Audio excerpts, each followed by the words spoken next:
Welcome to the source. Yeah, I hear you.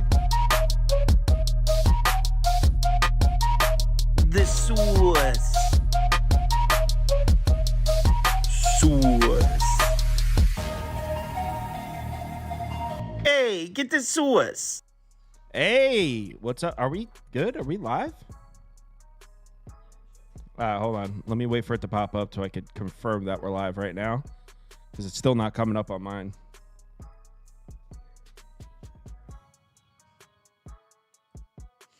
One second. Let me just confirm that we're live first.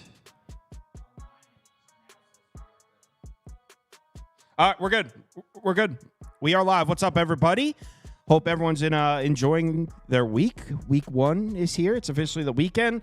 It's been a great week, man. I have abandoned the MLB. I've just been tailing some Atosh shit on the live show, and I've had a third consecutive winning baseball night. Went 3-1 last night in baseball, and then college football, Coastal, man, loving those Chanticleers. So yeah, energy's high entering this weekend. Obviously, a lot of football games, so we'll get to them. First, we're going to go through WNBA. Then Lindy and Toast are coming on for MLB. And then Andy and Scoop. Scoop will come on, and I'm sure he has some choice words for the Colorado fans that told him that North Dakota plus the points was a bad bet. So I'm sure he has some words for them. Let's go ahead and get started. Minnesota on the road in Dallas. The Wings have been struggling, to say the least, correct? Yeah, but they did get a win out the other day against the Aces. And they actually won 2 games back-to-back. They had to come from behind to beat the Sparks. But yeah, a little 2-game winning streak. I think they're kind of finding a little bit of their groove with Satu Sabali being back a part of the lineup. But it's Minnesota here. I actually played this yesterday because we didn't have WNBA yesterday. I played the 5.5. It's up to 7.5 now, which I do kind of feel like it goes over a key number. And I would say I don't like it as much as 7.5, which is why I kind of jumped on it early. And here's the reason why. If you want to play now, I think you play Minnesota first half. They've been really, really good since the break in general, and they typically start early. This Dallas team has fallen behind continuously early in games. Since the All-Star break, they're actually a -7 in point differential in the first quarter. So that's the way I would play it if I had to right now. You look at the Minnesota Lynx, perfect 6-0 straight up and against the spread since the Olympic break, coming off each of the games actually being double-digit wins as well. And the other thing I think is interesting enough to mention here is the Wings actually lost the last matchup that they played. It was the game after they beat the Liberty in the Commissioner's Cup game. Then they went to play the struggling Wings and lost that game outright. So, you get them in a revenge spot where they are 3-1 straight up and against the spread here. Dallas has been playing a lot better recently, I guess you could say, but on the offensive end only. They're third in offensive rating last 5 games, but still dead last in defensive rating. Whereas the Lynx are number 1 in offensive rating over the last 5 games. And they've been doing it on both ends of the floor. And they're actually number 1 in not just offensive rating, but they've gone up and over their team total in 5 straight games. And you're playing the worst defense in the WNBA. So I like the Lynx here. Like I said, if I had to take it now, I would be playing the first half versus the full spread. Minnesota first half minus the points. All right. Next game. Oh, shit. We got CC versus Angel. I didn't even know this is on to. Wait, is that right? The Fever are laying 7 in Chicago? Yeah. And the only reason is because Indiana's been playing much better basketball, but it's opened at 5.5, Kyle. And the reason why I got bet up so quickly, I missed the best of the line in actuality, is because Kennedy Carter, she missed the last game that they just played against the Washington Mystics with COVID. And she was ruled out earlier today, which is why this line has shifted a lot. Is she the best player on Chicago? Absolutely. You're talking about 17.5 points, 5.5 rebounds, 3.5 assists. And especially since they traded away Marina Mabry. The Indiana Fever they're starting to get it together. I love that nobody's on the injury report here. You got Timmy Von Bagley being a part of the team. And I mentioned Kennedy Carter. I already talked about her impact. But you look at the Fever, Kyle. These are 2 teams going in the opposite direction. And that's why you see the spread so big. This is the biggest line that the Fever have laid on the road so far. But 4-1 straight up and against the number since the Olympic break. And I looked at them in their 6 wins when they have one on the road. They've covered 5 of those 6 spreads. As I mentioned, this is the largest one of the season. But then you look at Chicago since they made the trade for Marina Mabry right before the Olympic break. 1-5 straight up, 3-3 against the number since the break. And it's been their offense, only averaging 74 points per game. They stayed under 80 in 4 of their 6 games as well. And this is the 4th meeting of the season. Indiana has covered all 3 so far. Last one they were +1.5, which lets you know how much these teams are moving in, opposite directions. And the big thing for me here is you look at the way the Sky want to score the basketball is Kennedy Carter or a bunch of, offensive rebounds. And I don't think that they're going to be able to get those rebounds. The Fever have actually been the second best rebounding team in the last 5 or 6 games. So I think that limits Cardoso's offensive rebounds and Angel Reese offensive rebounds. Not that it won't be a high intensity game, but if I'm playing, I'm laying. Even with the Fever, they're red hot right now. I came on Wednesday and talked about how much I liked them against the Connecticut Sun, and they won that game outright. So yeah, it's Fever or nothing for me here.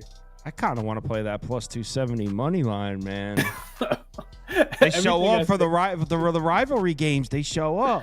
Yeah, but you're missing it. You traded away 17 points per game, and now you got another 17 points sitting on the bench, and they can't play because of COVID. Well, she probably ain't gonna be with the team. If she is, she gonna have a mask on. But yeah, I think it's an under game, and I think the Fever show up defensively. Here's an interesting stat, Kyle. Excuse me. The Chicago Sky own the last spot in the playoff race, right?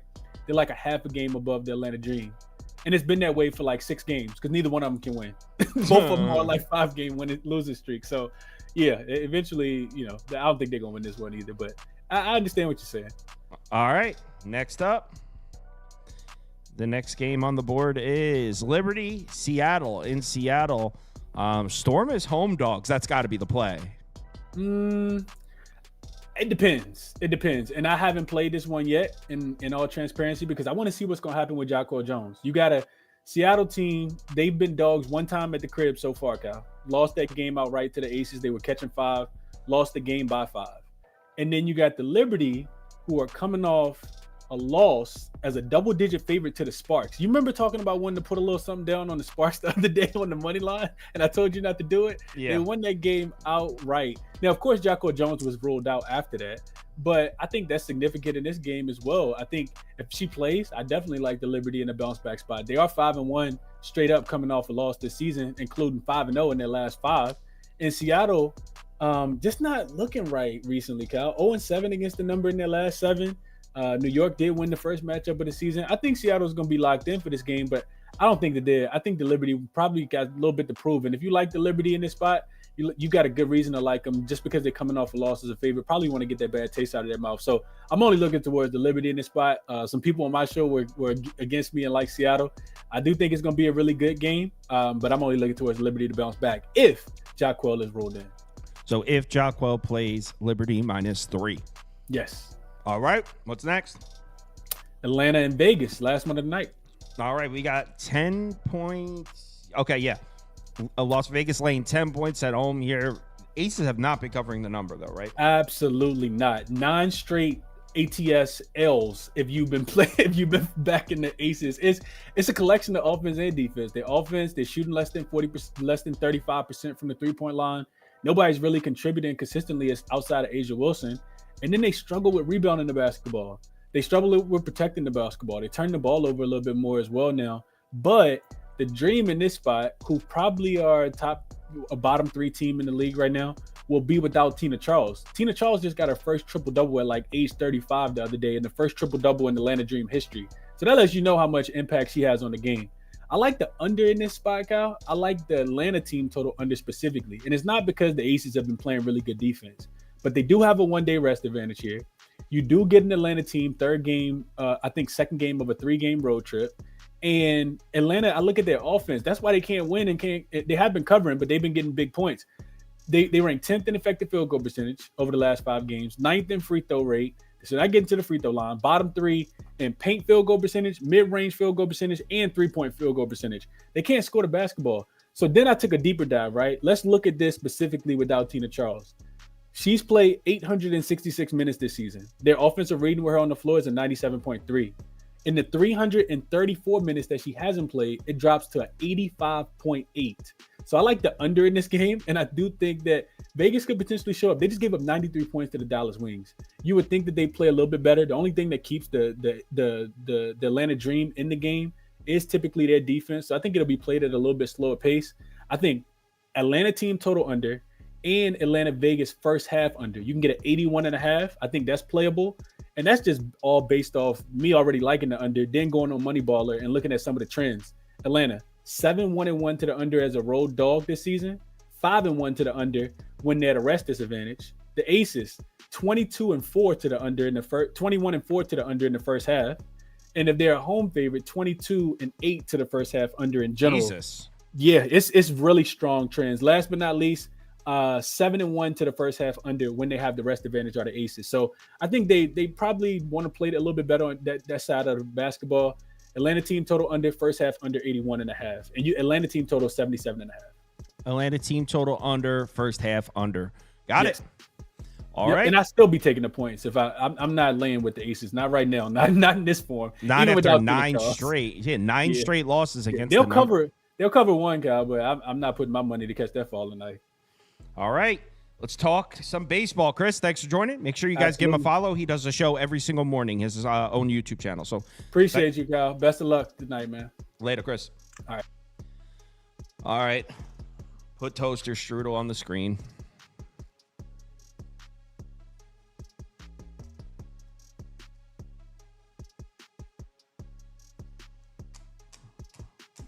Yeah. Good afternoon. Good afternoon. Good afternoon, indeed. Having a nice little week here. Very nice. Very nice week. That's for sure. Is Lindy coming? Yeah, he said he was. I mean, I told him 4 o'clock, though, so that's 18 minutes. So we're chilling. Okay. I'm going to go grab a Mountain Dew then really quick. Do it. What do you guys want to talk about for 15 minutes? Q&A. You gave us 18 minutes of riff time? Are you well, I didn't know how long it was going to... Whatever. We can start when Lindy shows up. It's not that big of a deal. We can start early. All right. And now Andy's crumpling his bag into the mic. All right.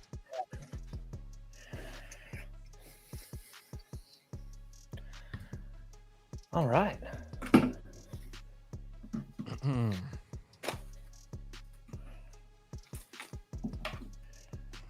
A lot of baseball on tonight, and I have 0 bets. I have my phone locked and loaded, ready to play some, though. Well, I got to bet on, like, damn near every game. So Jesus. All right. Yeah. Let me get my baseball spreadsheet out just to make sure. Couple of them from last night, like the Rockies, like I can't give that out anymore. I got Rockies plus 152. They're plus 120 now. Someone said Jacksonville State. See, you know, the fact that the line moved, I got crushed by the market on that one. I took Coastal at plus 120, close like plus 140. Not even worried about it because the another one of my bets for tomorrow, the market moved against me. I really don't even care. I mean, I've actually been keeping track of that on a little sheet just because, I mean, like that Angels game the other day for me, I know it's a different sport, but I mean, that was a 25-cent line move for what? Like, it didn't even make sense. You know what I mean? So, yeah. I'm at a point where I'm just going to play the numbers that I think are wrong and see what happens. Yeah, and I mean, it doesn't even make a ton of sense when you think about it. It's like, I bet Rice minus 10.5 because I like my handicap says should be closer to 2 touchdowns. If it moves down to 9.5, that doesn't change my original thought. That means other people disagree, but that doesn't change. I still like it at minus 10.5. That's I bet it because I liked it at minus 10.5. It's having awareness of the market is obviously important. Knowing when to get the best of the number and how to go about doing that, but it doesn't like scare the shit out of me like it used to. Especially with the way that it's been going. I mean, it's just I agree with you on that. What's your favorite college football pick for today? What games are even tonight? I don't know. Yeah, Stanford. I got it at plus 9.5. It's down to 8.5, I think. Tonight's games and tomorrow's games are all like blurred together. So like, which ones are tonight? I didn't bet FAU Michigan State. I did. I laid on minus 11.5 with Michigan State. It's down to 11.5 now? No, that's what I bet it at. I don't know what it is now. When'd you take it? I don't know, like last week or something. It's my uncle's. It's an uncle special. Wow.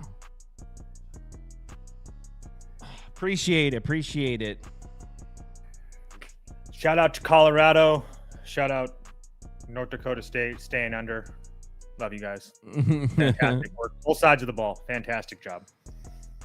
Shout out the Minnesota Gophers kicker. Did you see the end of that game? I did. I love the fact that they did the fireworks after he missed. I know. Well, who did that? Who did that? Idiots. Is someone like, fuck it? Like, someone was so excited to hit the fireworks, they're like, I'm not missing I know. out on this. That's what I was wondering. Yeah, it's like. Because you would assume if you're holding the firework button, you'd be a little cautious. You know what I mean? Right. Or you would think they would have the person they would put on that button. They would make sure that person isn't a psychopath. Yeah. They failed. It's just a loose cannon on the fireworks button.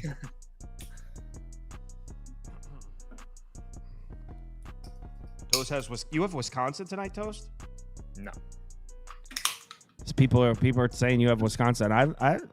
I didn't bet Western Michigan, but I like Western Michigan's offense this year, and I think they're going to score points. Yeah, I have no recollection of even talking about that game. What's the getaway spot mentioned yesterday in the Colorado Marlins game? Getaway day means it's the last game of a series, and usually the games are played during the day because the teams travel at night. So the Marlins in road getaway days have been extremely successful, like weirdly successful this year, meaning, so let's say the Marlins are in New York playing the Mets for 3 games, right? The Mets take the first 2.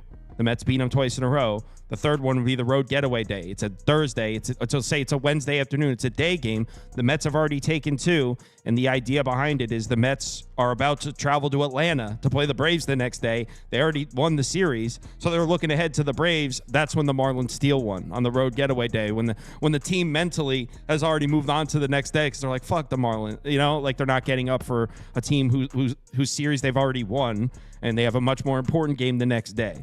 So that's the idea behind it. It's not like a system like, oh, road getaway day. It's just for some reason we mentioned it for the Marlins because weirdly the Marlins continue to win in those spots. And it's not like, oh, they've been slightly profitable. No, they're like 11-3 on road getaway. It's like over 70%. Yeah, and they're always plus money too. So it's not like it's crazy how profitable betting. Like you guys, if you watch the show, you heard me talking about it. Like, oh, Marlins road getaway day, Marlins money line. Don't even think about it.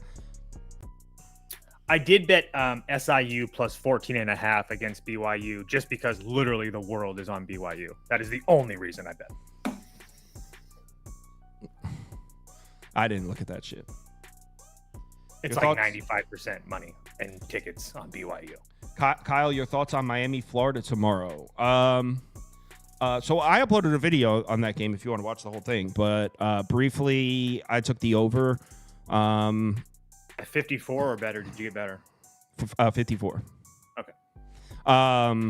Everyone, I mean, most people are going to be taking a Miami to win this game. The hype train on Miami is huge, and for good reason. They're pretty loaded up on the offensive side, but I don't really love the matchup on the interior. I just think they'll win the matchup on the outside with the wide receivers and Cam Ward scrambling. I like Florida's defensive line this year, so I think the success they're going to have offensively is going to come via throwing the ball, which leads to points, right? Clock stops more, gain yards in chunks. And on the other side of the ball, I think Graham Mertz has always been undervalued. Florida's passing attack was good last year. I mean, Graham Mertz kind of got branded as a bad quarterback just because he was really hyped up when he took the starting job in Wisconsin a few years back. But I mean, last year in Florida, when he was healthy, that passing offense worked, and Florida's got a superstar receiver in the making in Eugene Wilson. Miami's strength defensively is stopping the run. I don't think Florida's even going to be trying to run it. I think they're going to throw the ball in Miami. So points. Took the over. It's also supposed to be super hot. Yeah, I'm curious about that one because my boy Cam Ward, Washington State legend, now to the U. King of Pullman. Oh, yeah, just a legend, just killing the game. I don't like that smile you like there, Andy. What, you got a problem with Cam Ward? He hates Cam Ward. Someone said we had a sports betting show on earlier, and they said Cam Ward's a top 5 quarterback. He was like, he was like freaking out. Andy doesn't know pigskin, clearly. That's all right. He doesn't. He picked Hawaii against Delaware State. I did think that with all the hype around Miami, again, I am not a college football guy, so take anything I say with like 50 grains of salt. But I thought that was a super trappy line at -2.5. I forget his name, but that one wide receiver on Miami last year always caught clutch catches on third down. His name is Xavier Restrepo, and he is still there, along with their wide receiver 2, along with what's the guy's name from Houston? Sean Brown. His name's Sean Brown. They brought in a wide receiver from Houston who caught over 800 yards last year. So Miami's loaded at wide receiver. What's up, S. Good to see you, pal. Lindy.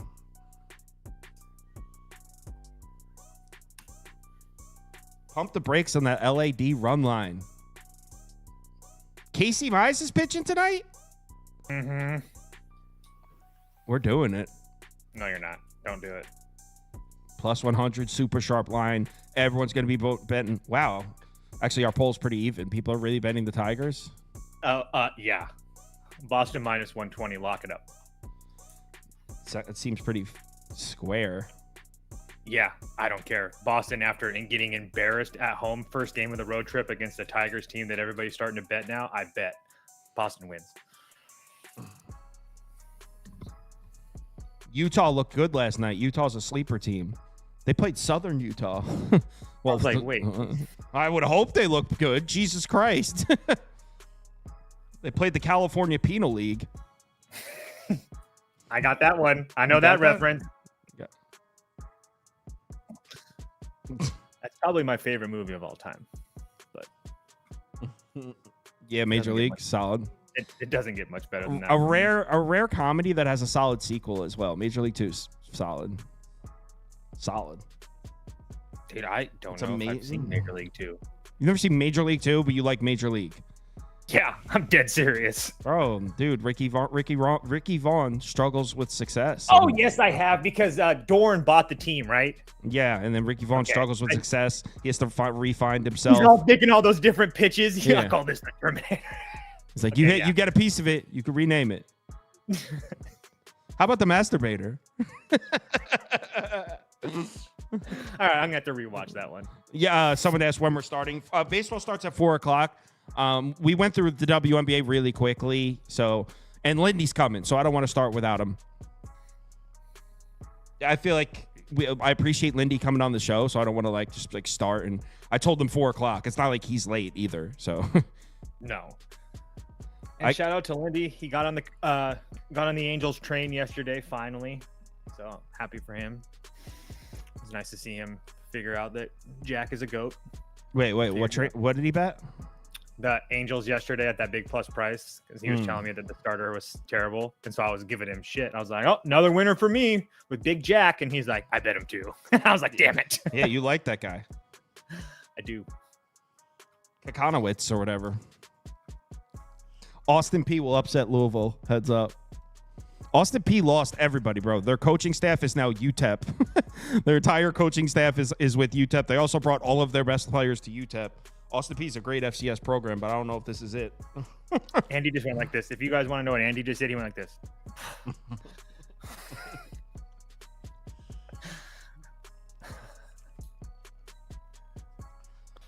My friend from high school played second base in the Major League movie. Who was the second baseman? He wasn't a character. It was just like an extra.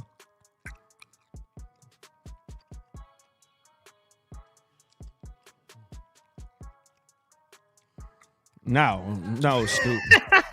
Wesley Snipes played center field. Willie Mays Hayes. Come on. Nice catch. Don't ever fucking do it again.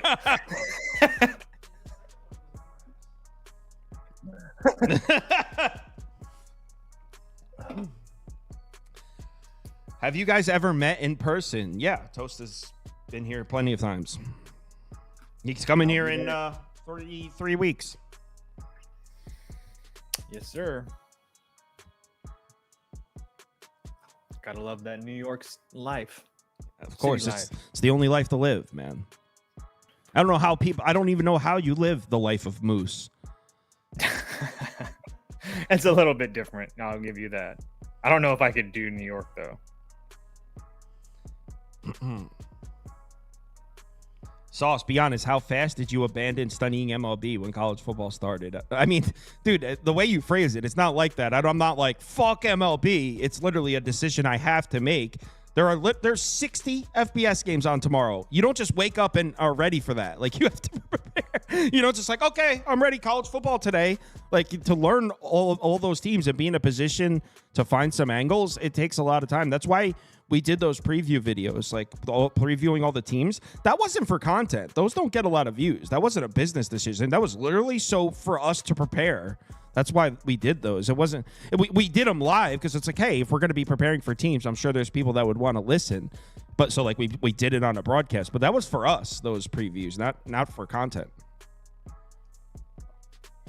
Yeah. Like, I don't know how people do all that at once. I was just gonna say, if you see somebody and they're capping Major League Baseball, the NFL, and college football all at the same time, like, how do you trust that? Like, that doesn't even make sense to me. Like, what are you capping these games in 90?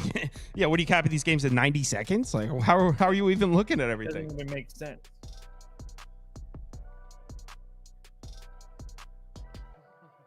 Yeah, I mean. Nah, Craig Wood. Hey, everyone, Kyle's hat couldn't create an offense even if it had a Heisman caliber quarterback. Listen, the son's gone. Kirk Ferentz finally got rid of his son at offensive coordinator. I'm not an Iowa guy. I'm just saying there's a lot of people in Iowa camp, Iowa Nation, Hawkeye Nation that think the offense is turning around. Hi.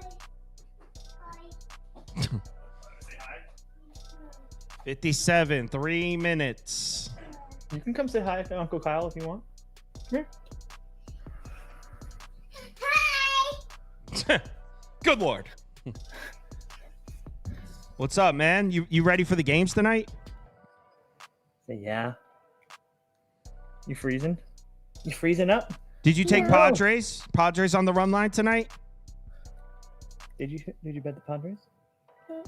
No. Good job. He's learning. He's like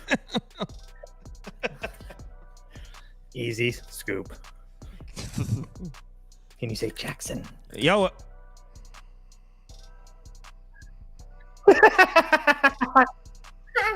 Andy, Is that funny?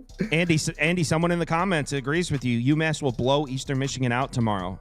Andy's all over that. He loves UMass tomorrow. Someone goes, I trust this kid's picks way more than Toast's. Okay, say bye. Bye. Have a good day. Okay, go find your games. Yeah. All right. Is Duke going to be any good this year without Riley Leonard? No. Not just Riley Leonard, bro. They lost Mike Elko. They lost the DC. And yeah, Riley Leonard's a star of that team, but the defense was the reason they took a big step forward. It's going to be a rough one for Duke. Speaking of Duke, you see Cooper Flagg signed with New Balance, and he can't even wear their shoes because they're a Nike school. So they're like paying him all this money, and he can't even wear the stuff. It's so why funny. did they pay him on the money for? I don't know. I truly don't understand, but I think a cool commercial would be him and Ohtani hanging out. That'd be a cool commercial for me, at least. All right, Lindy, 1 minute. We're starting with that. Wait, let me make sure. Imagine this whole time I didn't send him. No, I sent him the link. You should imagine this whole time. I would feel like an asshole. No, I sent him the link a while ago. All right, 1 minute. We're starting without him.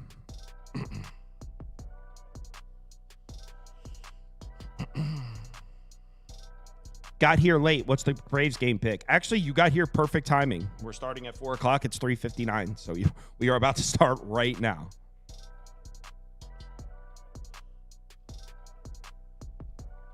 Trevor Van de Bosch, probably going to fire Miami of Ohio +3. I actually just got a 3.5, Van de Bosch. Just bet it like a couple hours ago, too. I put up a video, like a 9-minute video on that game if you want to check it out. I put up the video, and at the end of the video, I was like, probably lean towards Miami of Ohio. There's no way I could lay with Northwestern. And I said at the end of the video, I said something like, if it touches 3.5, I'll bet it. Kind of expecting like, whatever. And then I ended the video, uploaded it, and I looked, and there was a 3.5 open. I was like, well, shit, I got to stick to my word. I said if it touched 3.5, I would bet it. There's a 3.5 open, so I did take it. I have a Miami of Ohio plus 3.5. I think we go over that game tomorrow, though. That'll be on tomorrow. Well, we'll go over all of them tomorrow. The morning show tomorrow is loaded. We're going through like 27 games. 10 a.m. to kick off. 2 straight hours of me, Andy, and Scoop. What more could you want? All right, it's 4 o'clock. Let's go. Lindy's cut off. Yeah, I guess Lindy's not making it. All right, Boston on the road to Detroit. Tanner Houck pitching against GOAT Casey Mize. Toast says take Boston at minus 120. I apparently the Tigers have become a bit of a public bet. This is beknownst to me. So yeah, it sounds like Toast is on the Red Sox. Yeah. I mean, it's really not that complicated as far as for me. It's one of those situations that I really like to bet teams. Boston on the road is a spot that I like to bet them at 38-27 on the road compared to what's up, Lindy? Compared to what is it at home? Where did I lose it? I lost it. 38-27 at home or on the road, 31-38 at home. They're just not the same team at home. And they're coming off of a home stand where they got embarrassed by Toronto. Well, I guess they won 2 out of 3, but are split that same series, but they got swept by Arizona. I just really like the spot for Boston this first game out on the road facing Casey Mize. I don't know what to expect from him. I don't expect a lot from him, but at the same time, I don't really love that Detroit bullpen. I know that they've been playing better. I get that. But I just felt like this number was way too cheap. I understand that Tanner Houck hasn't been necessarily a bet on pitcher, but he did face this Tigers team earlier in the year at home where he doesn't pitch nearly as well. He went 7 innings, gave up 3 hits in a run. He just got really hit hard by Arizona, but Arizona's hitting a lot of guys hard. His previous road starts weren't bad. He had a little bit gave up a couple in Colorado, but I don't really put too much onto that. So again, I just felt like this number was a little bit too cheap. It's not like I think that Tanner Houck is some amazing pitcher or anything like that, but he does have a full bullpen rested behind him as well. Again, I just thought that 120 was too cheap with Boston. Lindy, all you missed was there's actually a surprising amount of the votes coming in on Detroit at this short price. I'm a Casey Mize guy, so I can't be objective here. I'm a big fan. Are you? Yeah, well, I mean, it's one of those, when you like a guy comes into the league, I said he was going to be a Cy Young winner. So like, I don't want to accept the L. We're pot committed Casey Mize. That's what you have going. You're pot committed at this point. It's like, well, F it. My 3-outer could come on the river. Perfect. Yes. Yeah. So I'm good. I won't be betting this one. Yeah, this is probably the weirdest of the games on this slate. I did bet something though. Tyler O'Neill over 1.5 total bases. I ended up getting at plus 110. It was at bet 365, and let me see where it's at here now.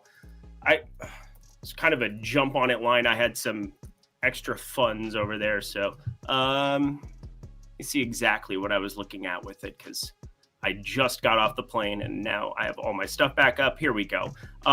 Very much, yeah, plus 110, Tyler O'Neill over 1.5 total bases. Truly just a spot where I do not believe that much in Casey Mize.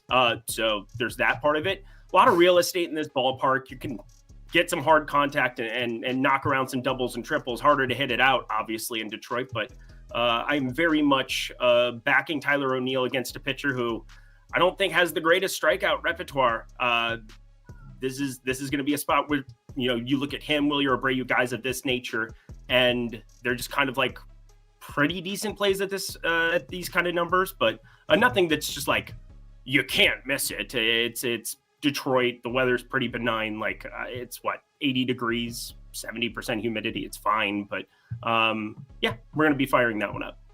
All right, Tyler O'Neill, 2+ total bases. Next game, please. Atlanta, Philly. All right, the over came through for me yesterday. We got Reynaldo Lopez, Rangers, Suarez. I feel like we just saw this pitching matchup, or maybe I'm lying. Yeah, I'm lying. I'm a liar. So at first glance, I want to take the Braves at plus 115. The Braves have been hitting lefties. I don't trust Ranger Suarez. I don't know how these guys feel about the matchup between Reynaldo Lopez against the Phillies, but I'm down to take the Braves to score runs in some way if one of these guys co-sign it. Chop chop. Braves plus 120 on the money line for me. I can't pass this up. After what I saw, what Matt Olson did last night, if he's even remotely starting to heat up a little bit, I really think that kind of changes Atlanta's offense, because he's been, pretty damn bad this year.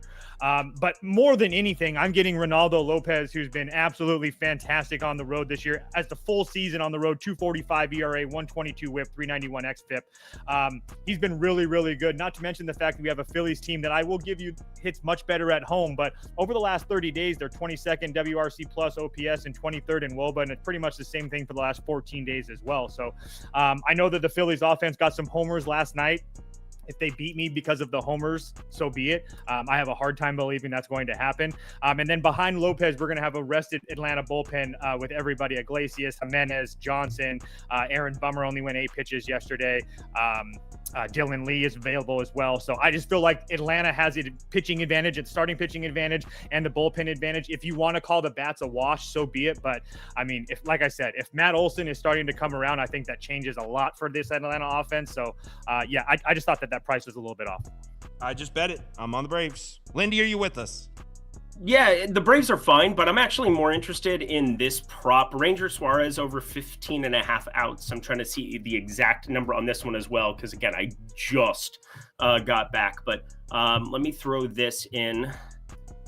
Yeah, Ranger Suarez sitting at, for the 15, it's up to 17.5 from this morning. 16.5 best available. That's wild. Okay, I'm gonna have to rerun it, but 16.5, I guess, at minus 125. I had this at 15.5, minus 115 it was this morning over on DK. And boy, oh boy, did I love that number. So obviously people were with me in that regard. Pretty much everything you said is, I'm going to back Atlanta if you make me take one side of this game. I don't know if I'm going to play it here at this moment, but you're looking at 3 bullpen arms, and Hoffman, Kerkering, and Strom that all pitched 14, 16, and 20 pitches respectively for the Phillies yesterday. Estevez didn't have to utilize him. He's had some struggles as well. So there is that over the course of the last couple of weeks. I'm not sure if he's fallen out of favor. I think he'll still be the closer for this team. He has been all year, so it would be weird not to. But this is a huge series for both teams. And this weekend, you do want to have utilization of a lot of these arms. You're probably going to be mixing and matching, but it's a 4-game series. You want to try to take 3 of 4. You stole one if you're the Phillies last night. I think they're going to get some decent length out of Ranger Suarez here in this spot. He's only gone 5 1/3, and 5. So again, if people who look at the last 4, last 5, it's not going to look pretty, but 79, 72 pitches. They were starting to monitor him a little bit because he was hurt and, out for a month, but 72 pitches, I put him at 84 today, just as like a projected baseline. And that's got him going over 15.5, like well north of 62% of the time, which that's going to be positive expected value all day. At 16.5, it's not as fun, but it's still a play for me ever so slightly at minus 125. Rangers if it makes you feel any better, he's out. thrown 84 pitches at least 84 pitches his last 5 starts against the Braves. That always helps. Well, there you go. What's so insane to me? Did you notice that yesterday you had what's his face? Charlie Morton didn't face Philly this year until yesterday. I did, yeah. That almost weird. seemed impossible. But yeah, I jammed his under 17.5 outs. Was happy to hit that one. Weird that outs are sticking out for me this year. This was not intentional, but yeah, we're gonna run it back with Rangers Suarez. All right. Next game, please. And by the way, someone said that whenever someone in the chat says something is free, they fade. Someone track that. I want a record of when somebody says a bet is free in the comments. I want to know the hit rate on that. Next up, Cubs Nats. Shota, Irvin. Good pitching matchup here. Even though Jake Irvin hasn't been quite the same. Nats at home plus 135. Imanaga, man. He let me down in a huge way a couple starts back. What do you guys think here? What, on the road in Cleveland? Yeah, that one hurt. I'm on the Cubs here again. This team has just been paying me out, and there is no reason for me to get away from them right here. I also hate this. What the Cubs are doing offensively is not going to be sustained. I will give you that. But at the same time, I really hate the spot for Washington as well. I know that they just look really good against the Yankees. I actually think of that as more of a fade spot now facing this Cubs team. So again, Imanaga has been hit or miss at times. I will give you that. But over his last 7 starts, he looked really bad against Cleveland, which we know hits left-handed pitching really well. And he was subpar against St. Louis. But besides that, I mean, everything else, I mean, it doesn't really bother me too much. So I expect him to pitch well here today. Not to mention the fact that the Cubs have everybody available in their bullpen that I would want. They all had the day off yesterday. So it was just, I think I played the Cubs -1.5 at +105 is what I did. Lindy? Yeah, I leaned the Cubs direction. I didn't bet it yet. Wanted to get your viewpoint on Shota Imanaga and potential regression, because we're starting to see a couple of ticks down. Now, he's had a lot of mileage over in Japan and coming over. We've just kind of seen him out pitch what I believed he was going to be here at the major league level. 3.08 ERA, 1.06 whip across the board on the top. The surface looks calm and ready to drop bombs, but like I don't love going up against Jake Irvin in this spot necessarily. I'm not a Jake Irvin fan by any means, but talk about another guy that's kind of like outperforming metrics. 4.17 expected ERA, 3.80 ERA. He's just been a little bit better than I expected him to be as well throughout the season. And I don't know, with Dylan Cruz in this lineup, if he comes to fruition, I mean, between him, James Wood, that is a ridiculous 1-2 now at this point in time. I mean, that's wild. We're going to have to teach these guys to start lofting the baseball at the major league level, because they both hit darts, but God, they hit the ball hard. I mean, it comes off of Dylan Cruz's bat. It sounds different when you're watching him. I'm not sure if you guys had a chance to watch him yet at this point in time. He's changed his whole stance too. I mean, he was so far down, crouched at LSU, and now he's upright a little bit more. Yeah, he looks really good. Yeah, I mean, they've done a good job with him. They moved CJ Abrams to like what, the 6th hole, 7th hole? I mean, yeah, CJ Abrams batting 7th. Up against lefties, you can do that now because Dylan Cruz is good enough to just go and, I mean, it makes complete sense. They're basically doing it's like the Corbin Carroll treatment. You put him in the 7-hole, 8-hole against lefties, and then when it flips back around, you've got a little bit of an insurance policy from the bullpens. But yeah, I like the Nationals lineup a lot more with Cruz Wood up top. Abrams is still as serviceable of a 7-hitter as you will ever find, even left on left. I'm having a tough time pulling the trigger, but I do lean Cubs still. Everything I said was about Washington, ironically enough.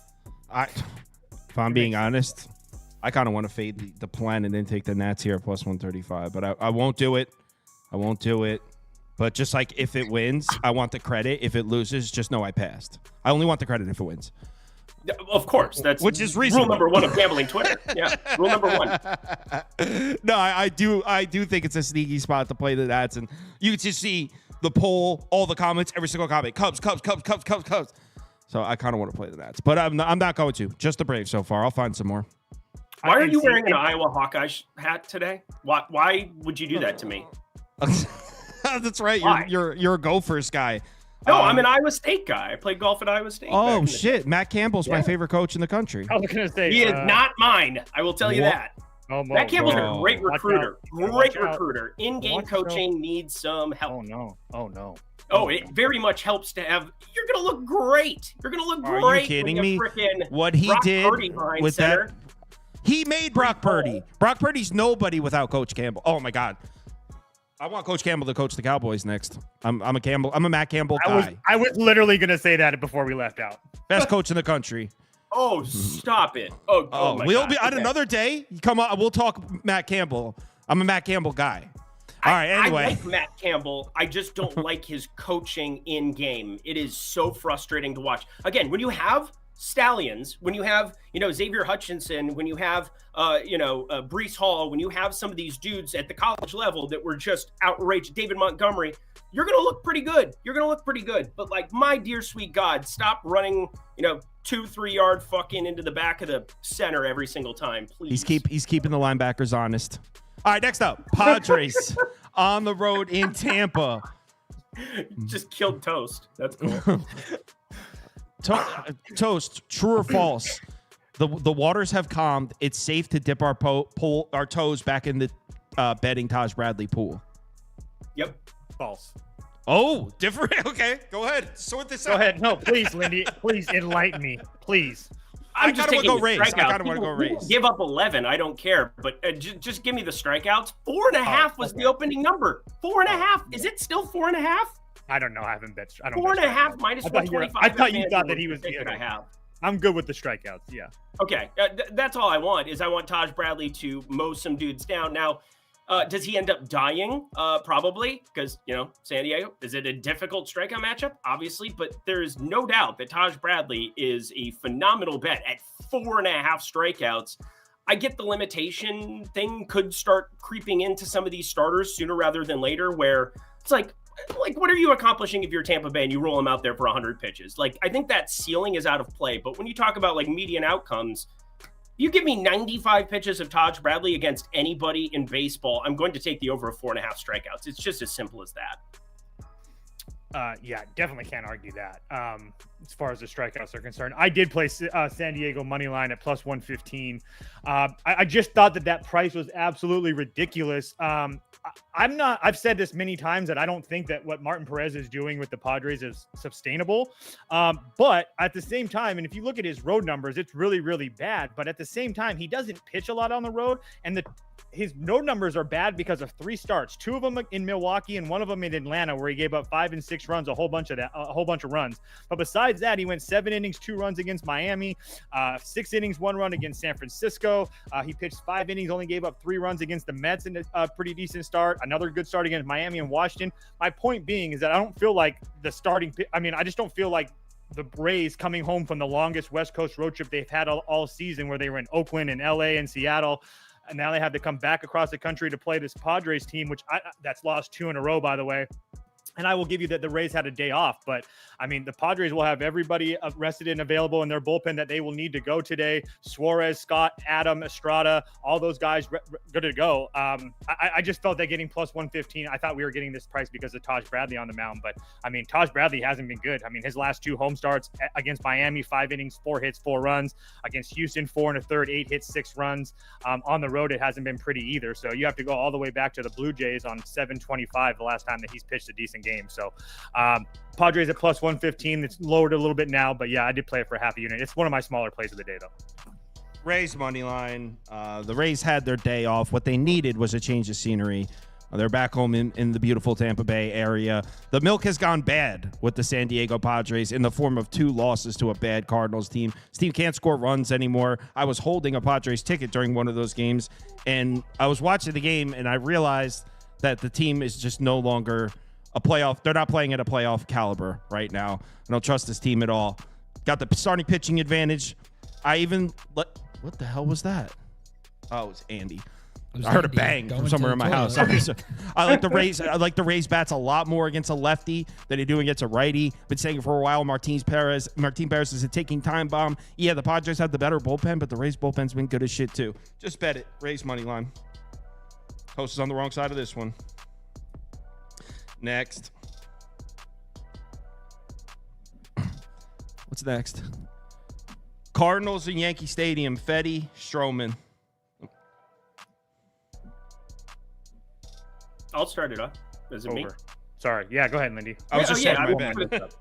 Juan Soto, 400 plus 400. You give me plus 400. Again, this is just like brainless type stuff. I guess people are asking about the Taj Bradley thing too. 5.5 Ks plus 130 or better, I would be just fine with as well. Or sorry, plus 120 or better would be exactly what we're looking for on that one. If you're looking at the adjusted lines, and obviously FanDuel has this at 5.5. A couple of other spots moved to 5.5 now too. But Juan Soto is plus 400 to hit a home run in Yankee Stadium.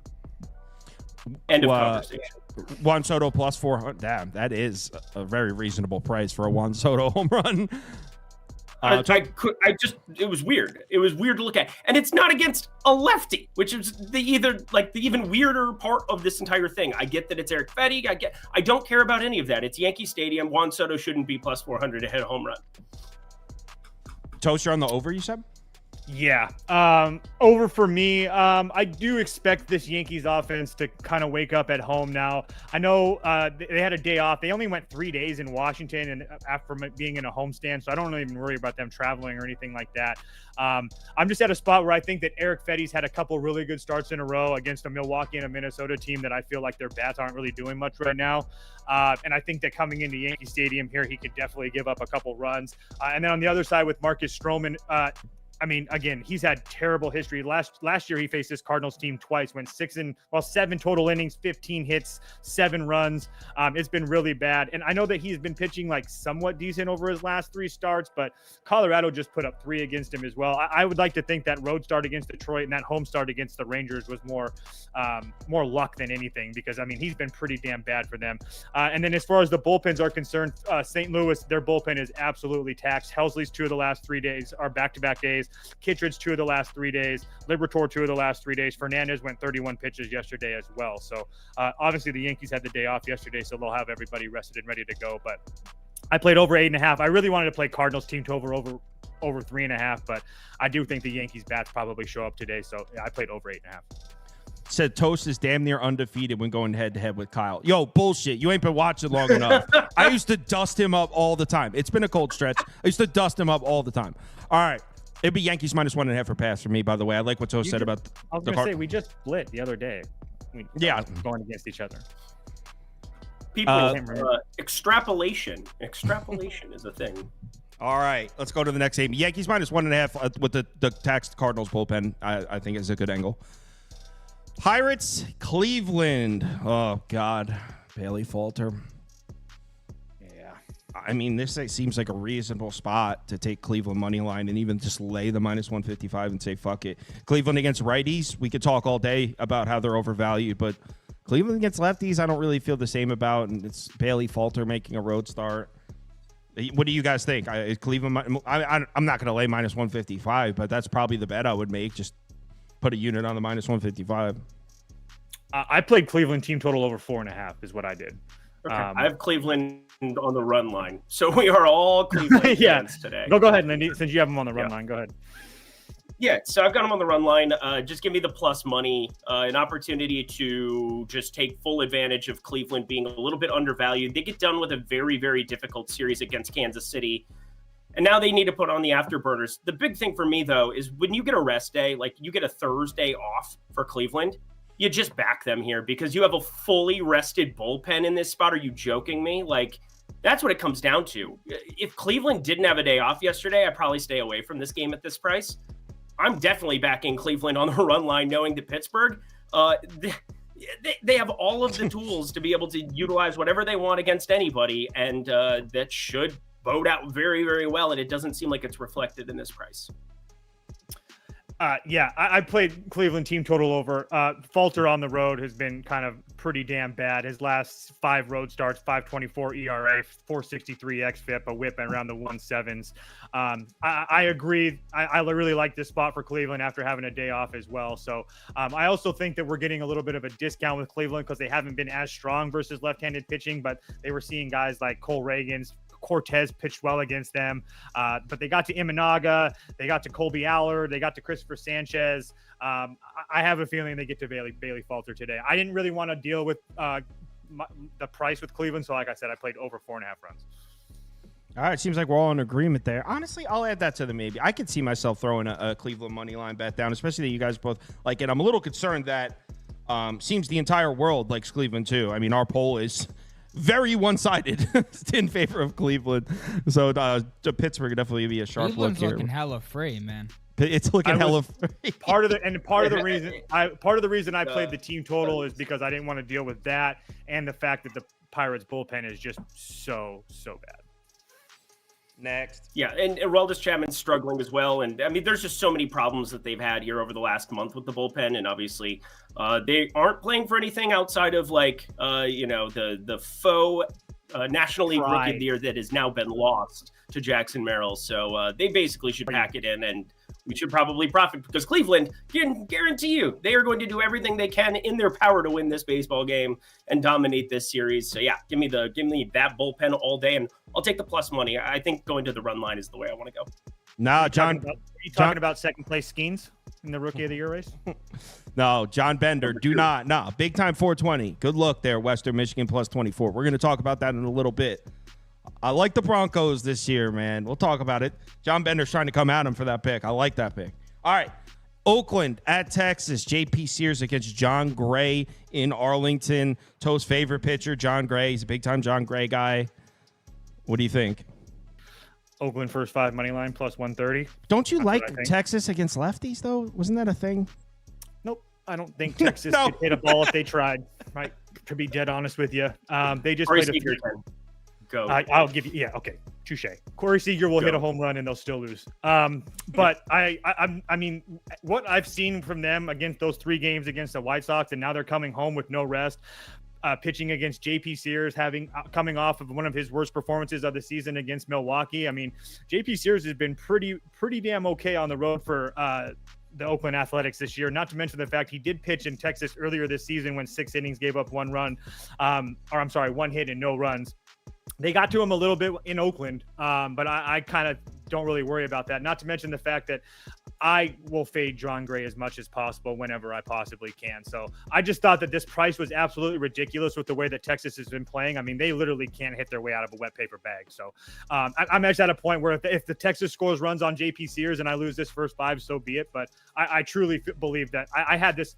I honestly had Oakland at like a pick 'em in this spot. So to get him at plus 130, it was a no-brainer for me. Lindy? It was on the fringe for me. Oakland money line. I'm not going to play it anymore. Looks like the money's just continuing to come in on the Oakland side as it should.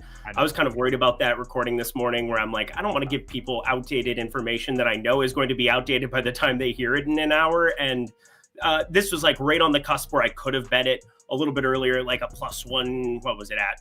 Yeah, like a plus 135 or something like that. Had a little blip on it, but you know, if you're looking for another play, plus 130 currently available at BetMGM, that's okay. But I think we can do a little bit better on this card still. So I'm probably just staying away from this game.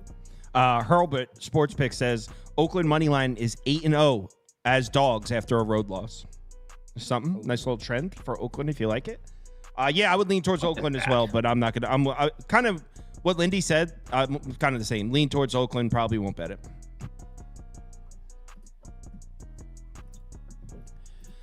Blue Jays Twins. Gosman on the road at plus 145. What the hell has gone on this season that you can get Gosman at plus 145?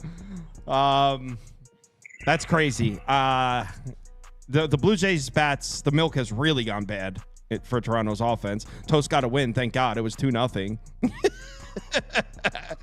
Certainly, the offense certainly didn't do him any favors. The bet was on Francis, but yes.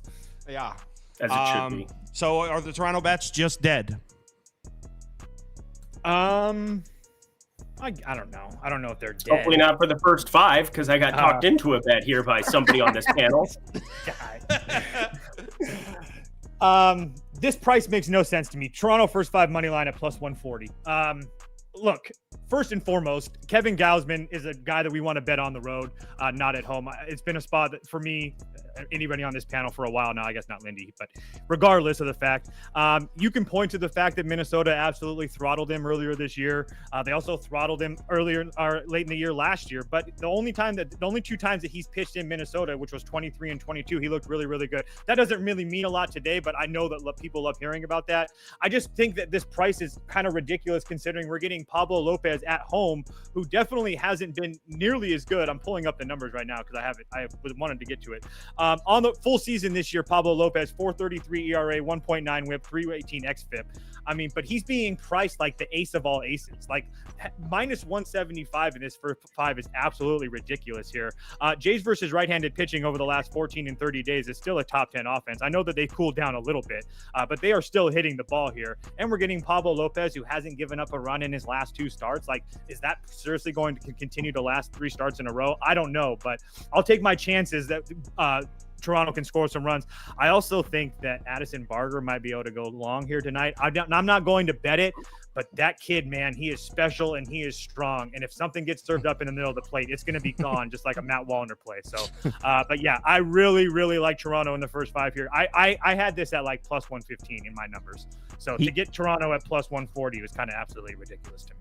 He is special and he is strong. I was gonna say, you want to jerk him off quick, or what are we gonna do? After the show, go around the back. Can't cheat on Jackson. Different show. It is Friday. that's the overnight. Live your life. Tell me you don't like some Addison Barger. He is special and he is strong. He's special. Sounds like 98% of fucking professional athletes. No, My God. Look at him. Wait till you see him tonight on the TV. He is freaking huge, and he is cut. I just want to say, he is telling you. What is going on? Oh my God. No. You guys are tripping, dog. I'm telling you, that guy is a monster. He is a monster. I'm betting Blue Jays. He's so goddamn hot. In Seattle, Have you and I thought it seen was those Tokyo. pecs? It was Those ridiculous. shoulders? What? Oh, It was he's huge. a It's strong man. Absolutely ridiculous. Just flex. Alrighty. So, Oh my God. Lindy, what is your pick? how are you going to follow that up, Lindy? Matt Wallner, he is bigger, he is stronger, he is hitting the ball And more farther. I don't know special. about that. Let's take a look. Let's pull up the numbers. And more special. He's even more special. Yeah, he's more special. Plus, I mean, come on. 220. Dude, how do we keep doing a show with this guy? This guy's a fucking Muppet. Plus 360. I love you so call much. me a It's Muppet? just fantastic. Oh my God. Matt Wallner's plus 360 and hit a jack. He has ridiculous numbers against every righty, specifically a Kevin Gausman type that, you know, primary thing, he's always had that splitter. And if he doesn't have that to rely on, it was one of the best pitches in baseball for however many years. It's definitely regressed in a pretty meaningful way. And Kevin Gausman giving up a 219 expected ISO to righties, 204 expected ISO to lefties, pretty negligible. He's giving up power to everybody involved. And a 306 expected ISO for Matt Wallner with a 20-degree launch angle. He's built to hit home runs. He is bigger. He is stronger. Matt Wallner. He is special and strong. So Matt Wallner, Madison home Barger run. hits 12 of his last 14 games as well, just for the record. It's a killing game. Man, toast. I have noticed that Lindy's hit rate on this man, specifically Matt Wallner's home runs, is very impressive. So Thank Matt you. Wallner, homer. He's been a darling of mine for sure. He's special and he's strong. That's all you can ask for. I'm gonna bet Addison Barger just for the troll. I'm gonna do it. I'm gonna bet it. I'm gonna post it. Let's go. You know, I'm telling you guys. All right. If he does do something today and I don't have it, I'm gonna be so mad at myself. I'm telling you. Sports folks are like, why are we taking so much action on this guy right now? All right. I just want to throw this out there. Over anybody in Major League Baseball over the last 50 plate appearances, there's nobody hitting better right now as far as WOBA's concerned than Addison Barger. He is absolutely killing it right now. All right. Next game. Definitely special. He is. I'm telling you. All right. 75, 116 OPS. Keep My talking. Lord. Gentlemen, he's back. And when I mean I'm talking about Meatball McGill is back. I was like, what are you talking about? Listen, I know my man Meatball well. I know him well. And I'm not telling you guys to lay the 1.5 with the Mets. But if there's ever a time to back Meatball McGill, it's fresh off a minor league stint. This man figures it out. He comes back, he deals. And then on the second start, fade him to the high heavens. But when he first comes back from the minors, Meatball McGill is a reliable pitcher. Toast, are we doing it minus 1.5? No. There's no chance I'm laying that number with them. What is it, like 250? Minus I 220. leaned it with you, so I don't have a play on it, but I definitely wanted to. I mean, you're laying. It's gotten ridiculous now. This White Sox team is so bad. You're gonna pay these prices all year, so you can pick and choose your spots. It's just like, do I want to do it McGill, who hasn't played in the majors for a month? Like, literally, it's been a month. We haven't seen this guy. I have no idea what to make of him. He's been working on his craft. Oh, okay. Yeah. He's been in the lab. I appreciate that about him. But I also appreciate money, and I don't want to lose it on Tyler McGill when I know that, like, he is one pitch away from Meatball McGill. I like that a lot. Normally I'm the alliteration guy with a stupid freaking show called Lindy's Leans, Likes, and Locks. But here you are, coming up with your own greatness. So I'm here for it. Let's go. Yeah, if I can say Meatball one McGill thing on this show for a while. He's been Meatball McGill. If I can say anything maybe a positive about Meatball is that over his last 4 starts, he's faced the Padres, the Cubs, Houston, and Atlanta. I mean, not the easiest lineups. I'm not betting him. I'm just saying. Meatball's been through the gauntlet. Meatball's been through the gauntlet. I'm just trying to give him a little credit. That's all. All right. Next game. Seth Lugo versus Wow. This is a good one here.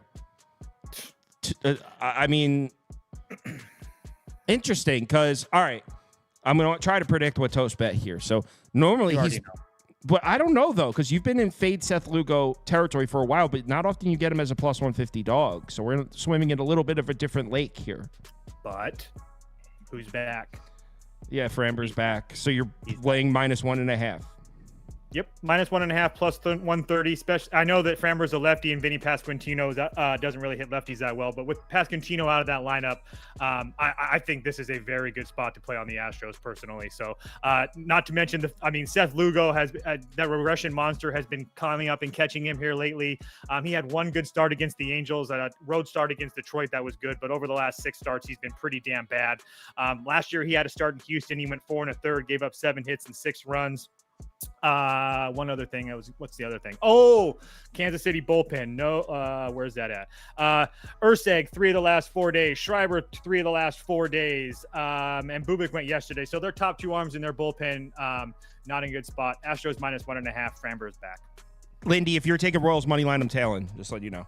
I'm not. I apologize ahead of time. I'm kind of staying away. I think it's a pretty efficient number. I'm probably going to be staying away from any play on this game entirely, but I'm going to play Yordan Alvarez to hit 1.5 total bases here. So we're going to go for 2. It's at plus 105 right now. That's okay. Still, anything with a plus sign in front of it over at BetMGM, good stuff. Plus 110 it was earlier in the day. It just takes one time for somebody as good and as talented as Mr. Yordan Alvarez to just get locked in and get ready to rock. And I think people know by now, hearing my analysis, I'm not a big hot streaks guy. I'm not somebody who looks at, last 7 or anything. I look at velocity. I look at bat speed. I look at the things that I think can be indicative of future performance. But there's no doubt that seeing Yordan Alvarez get a hit in 6 straight, including the triple dong day that he had on the 28th 2 days ago, there's something to it here for Alvarez. I think being sandwiched between Altuve and Bregman was a really good decision rather than having him batting 3rd.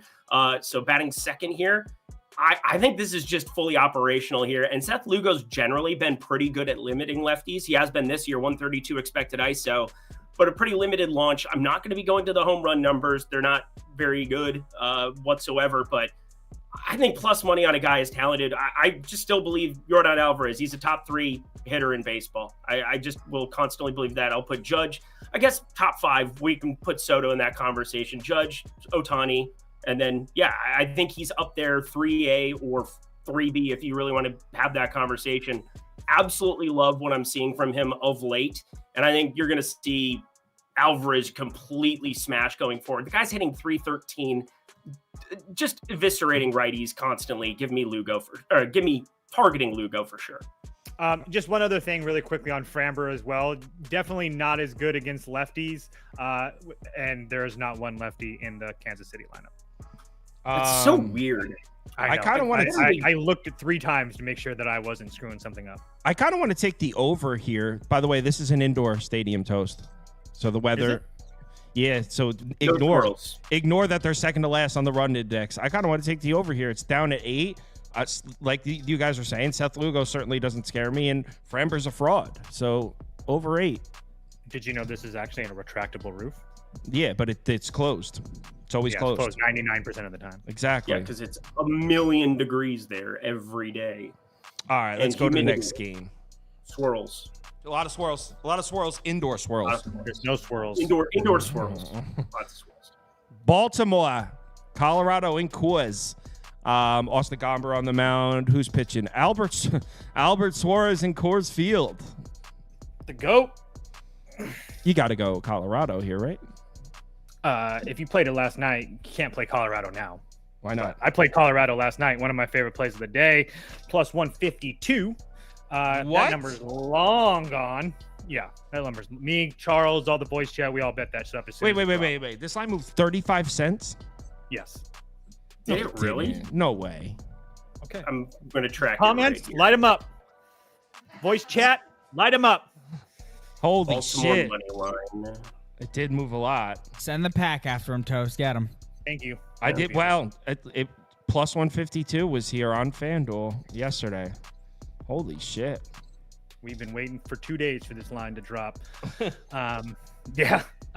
Spot of spots, guys. This is my spot that I like to play Colorado. We're getting Colorado at home for 5+ days and facing a team played last night, had to travel, and is not used to elevation coming up here into Colorado. It's a system play for me. Colorado money line. That's literally the full handicap for me. Plus 150 is crazy. They get that. All right, Lindy. I'm on the other side now. I'll take Baltimore at these numbers, the reduced numbers. Yeah. I mean, I got this earlier today. Where is this sitting at here right now? I'm seeing a lot of weird trends with this entire game. Weird. I mean, this is just absurd how this has been bouncing around. Again, there's a -132, -131 at circa. But yeah, -140 kind of the prevailing number. -138, I guess there is right now over at FanDuel. I'd be okay with that, I suppose. But this is going to be a Baltimore team that figures some stuff out leading into the postseason. They've kind of just been, I don't know, not brain dead by any means, but it hasn't been pretty for Baltimore. I can tell you that much. They're not even a 500 baseball team the last month. Oh yeah, over the last month, they've been below average. I was picking on them constantly, and I think this is start of where you want to have like the buyback a little bit. Albert Suarez, at least pretty decent enough in terms of run creation. He's good at reducing at 3.18 ERA. I'll live with some of the ground ball stuff if you can induce it there. It's just a spot for me where this number has come crashing. Because again, I didn't record till this morning for the first time in like 3 years of doing this because I was flying back. But I literally look at Baltimore money line and everything coming in on the Colorado side. If you got on Colorado early, awesome. You have a positive EV ticket. Now is the buyback for Baltimore for me. I think that this is definitely a Baltimore pass spot now at its current number. And I hope that, we're talking about the price sensitivity. It's not about what we think is going to happen. It's about the probability of something happening. And at the end of the day, that is the difference between being profitable at this long term or just trying to be right long term. If you try to be right, you're going to lose money more often than not. Yeah, that's spot on. Not about what and I just wanted to point out really quickly about Austin Gomber at home. I mean, nothing special, but he has faced teams like the Mets, Boston, the Royals, the Dodgers, Texas, Houston, the Padres, Arizona. I mean, so it's not like, again, Baltimore is a very good team, but the price now is completely different. But yeah, anyway, next game. The knuckle curve is like the make or break pitch for him against a team like Baltimore. If that thing's working a little bit at altitude still here, he'll be fine, and I'll be very, very nervous. But you're going to know pretty early. This might be a really good live betting situation, just to kind of see what his stuff looks like in that first inning and then reacting to it. Just have Baseball Savant pulled up, compare his numbers on stuff, and then try to react to it if you want to be on one side of this. All right, let's move to the next game. I kind of like the under there, by the way, guys. Seattle Angels. Makes sense. Yeah, it's 11.5. Albert Suarez has been like weirdly kind of good. All right. Kirby. Toast Boys on the mound. Kirby pitching against the Angels. There's a guy named Sal Aldegari pitching for the Angels. What's his name? I don't know. I'm not even going to try. Aldegari? Cindy? Aldegari. Yeah, Aldegari. Angels. Money line here. I'm super square. I played Seattle -1.5. So, I think they're starting to play a little bit better here. And we're getting George Kirby against this Angels team he's pretty much dominated in his last couple starts against them. So I expect him to go deep into this game. Again, you guys don't need me to tell you that, but yeah. It's really that simple for me. It's nothing. I mean, it's super public. It's super square. I mean, it is what it is. I think that the Mariners win this game pretty damn easy. Lynn, do you know anything about this guy, Aldegari? I do. I know a lot about him. He was acquired from the Phillies, I believe, earlier this season. It was the Carlos Estevez trade. But Samuel Aldegari, the main thing is that he has really struggled with the Rocket City Trash Pandas, but it's probably the greatest minor league team name that I've ever heard, the Rocket City Trash Pandas. That is solid, my guys. But his numbers are not. 5.19 ERA, 17 in the third innings. The thing that I'm nervous about, because he's coming in from Double-A to make his first major league start, that's always terrifying. You're going to see this lineup roll out for Seattle. I kind of am interested on the under if it gets to 9. I think there's a chance that we get there. I'm waiting on it. I called it a lean light this morning where it's like, if you really wanted to take the 8.5 here at some point, cool. But I'm going to just kind of sit and wait on it because I don't think they're going to let him go out there and just hang himself. He comes from AA over here. He's going to eat a couple of innings, but like, do they really need him to eat that many innings in this spot? I'm just kind of having a tough time pulling the trigger on this under at the current number. I'm hoping somehow, some way it gets a little bit wonkier, but the main 3 bullpen arms, Joyce, Quijada, and Contreras, all pitched yesterday for the Angels, but they have that entire middle to bottom section intact. So they have all the long relievers and all the land to utilize if they have this kid go out and just completely get shelled. And anytime you give me that bullpen situation and then it's a decent starter on the other side, George Kirby, an above average starter in baseball, I think he should do a pretty good job of limiting run creation himself. All right. Also, I hate the spot for LA coming home from like an 11-game road trip without a day off. Brutal.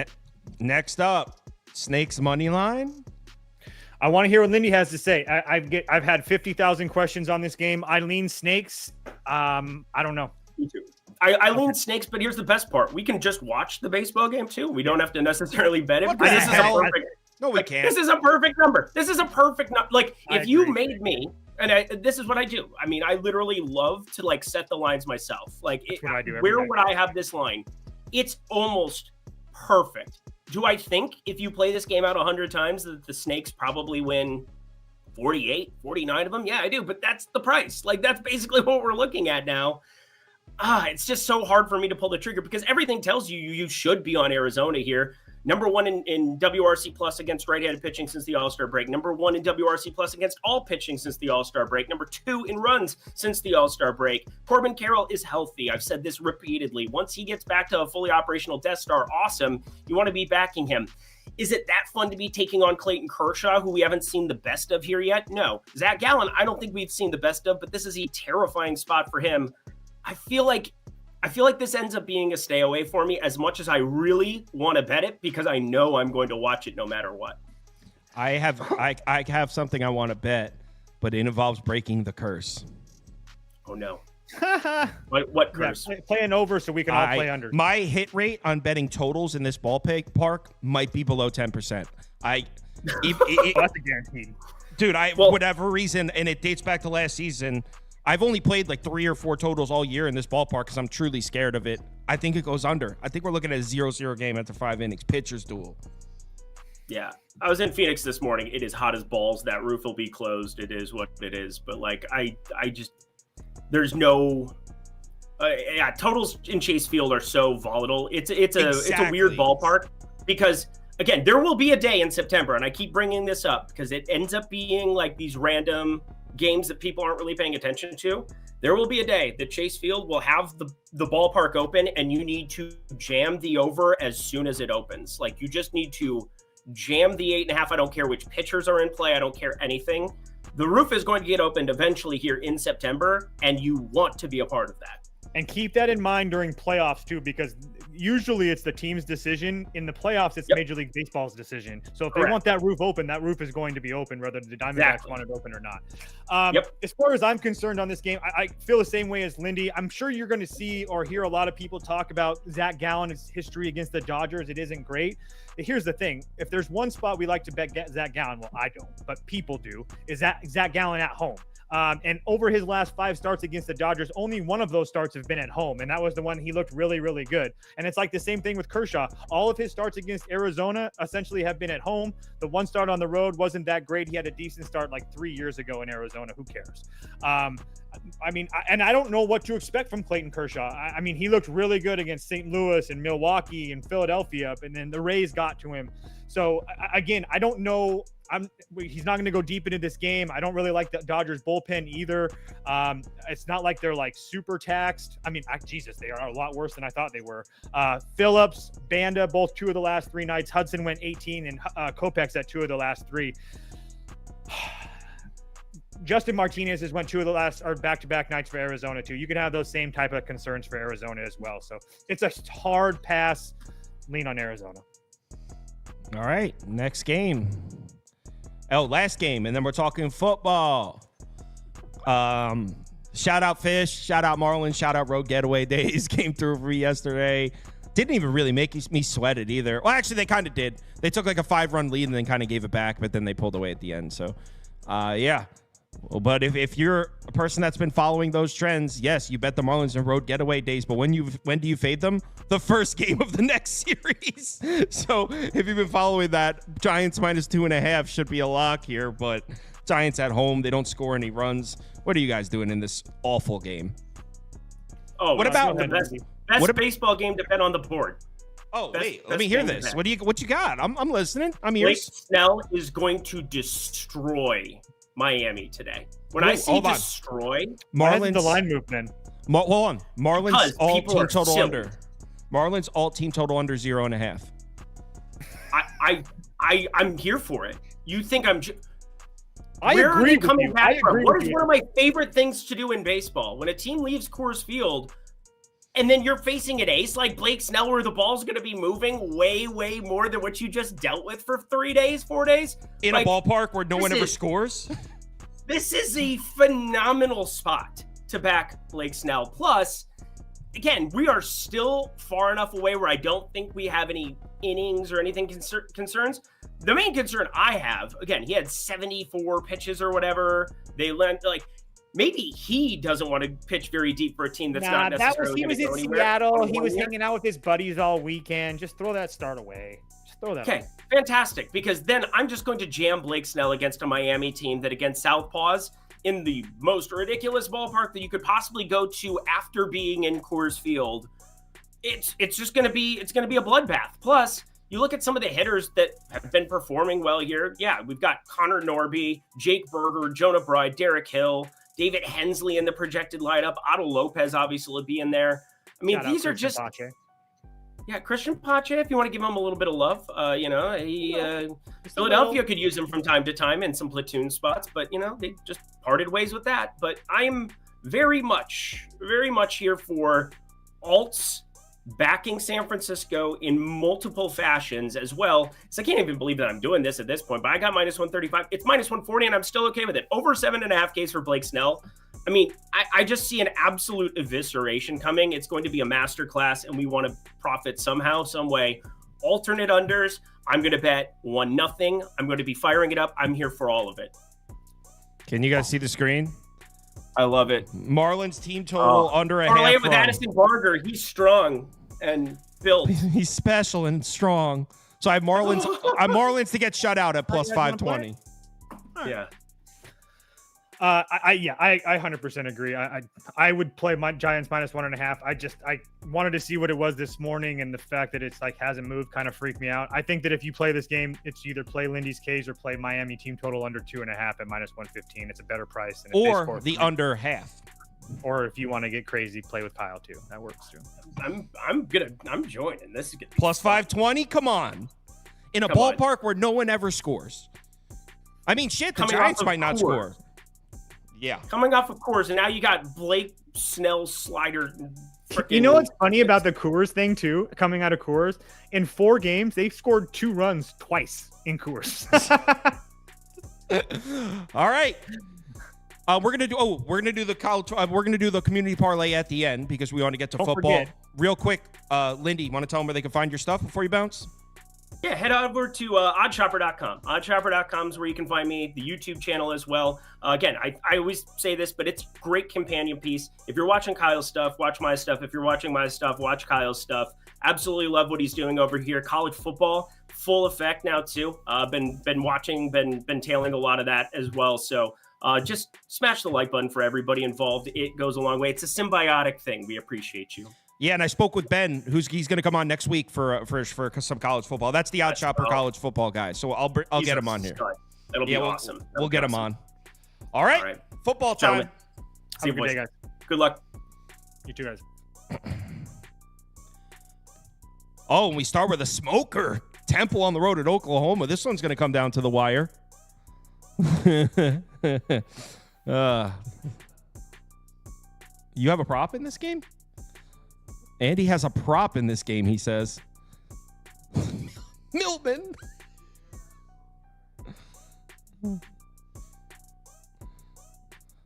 All right, here comes Andy.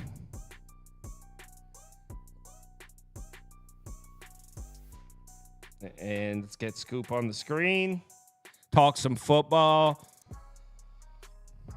All right. So before we get started, Scoop, did you want to speak to the Colorado bettors from last night? No, I'm all right. Nothing. Spoke for itself. So yeah, if in case you didn't watch, well, I'm assuming most of you did. North Dakota State did cover the plus 10.5, but Colorado got the win. And something I will say real quick. This Colorado football team has become a very polarizing topic. And whenever you have a polarizing topic in any aspect of life, sports included, not sports included, you're going to get extreme takes on either side.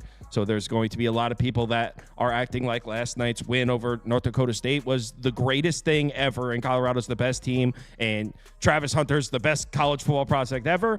And inversally, you're going to get people... Hunter's awesome, though. He's amazing. And inversely, you're going to get people that are going to be like, North Dakota State's an FCS team. That wasn't shit. In fact, that was a bad win. Obviously, the truth is always somewhere in the middle. That was a solid win for Colorado. North Dakota State's a very good FCS program, and to come into that game with an offensive line and a defense that, for the most part, has never played together, that's a solid win for Colorado. Yeah, they didn't cover the number, but I think that's a good win. And if I'm a Colorado fan, which I'm not, but if I was, I wouldn't be upset with the defensive performance or anything. It was the first game of the year they never played together. Take the win. Anyway, let's talk some football. Temple, Oklahoma. Now, we talked about this one earlier in the week. In case you're unfamiliar with the new Oklahoma, so this Oklahoma team is going to be a little different than the Oklahoma team that you've come to know in recent years. Oklahoma, in the last handful of years in the Big 12, and part of it is because they were playing in the Big 12, and the whole conference is branded this way. It's kind of been known as an offense first, run and gun, run up the score, play no defense type team. That is not the Oklahoma team they've built right now. Brent Venables is a defensive guy, and he's got his defense. This very well might be one of the best defenses in the country. And this Temple team, the only thing they had on offense last year that was somewhat respectable was their quarterback, E.J. Warner, who isn't even there anymore. So truly, on paper, Temple should get 0 first downs in this game. Now, obviously, football games aren't played on paper. Crazy plays happen. But the reason that it's really tough to place a bet on this game is like, okay, based on the handicap, I think the bet should be Temple team total under, right? They shouldn't be able to move the ball at all. It's at freaking 7.5. It's actually at 6.5 at some sports books. And like, okay, I want to take Temple team total under 7.5. We're like, a missed tackle on a punt return could lose my bet. One weird play. There's just way too little margin for error in a bet like that. So put up Oklahoma minus 42.5 because on paper they should win by 60, but no chance I bet this. And you also have to consider, I don't know if you guys saw what happened in the Arkansas game in the second half because Arkansas was beating the hell out of them. So they agreed to shorten the quarters in the second half. All your bets got voided. So when you're taking a big favorite like this, you have to keep it in mind that if they agree to shorten the quarters in the second half, your bet gets voided. And the only way they're going to agree to shorten the quarters is if it's an absolute blowout.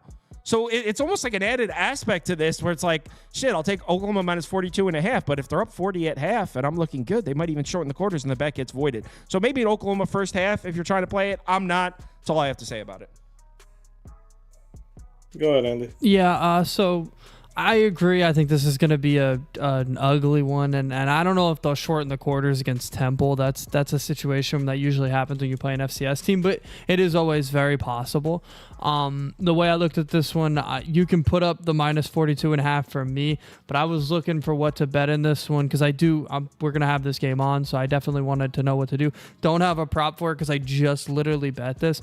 Sam Franklin, anytime touchdown. He's the second running back on Oklahoma. I know everybody's going to talk about Sawchuk. Sawchuk's probably going to have 150 yards and multiple touchdowns, but he was like minus 150 to score a touchdown tonight. So where's the value there? Sam Franklin's the backup, comes in from UT Martin where he scored 11 touchdowns last year.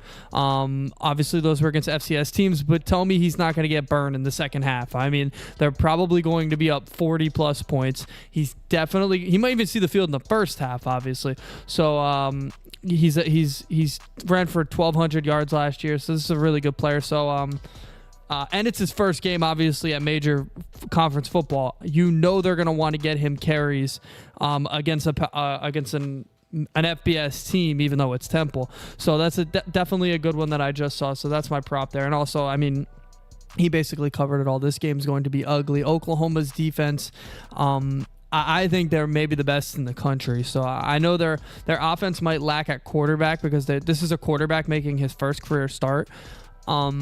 So their offense might be a little slow throwing the ball, so they're going to run it a lot. But yeah, this is a 100% going to be a blowout. What's the odds on that touchdown score? Oh, plus 130. I'm sorry. Scoop.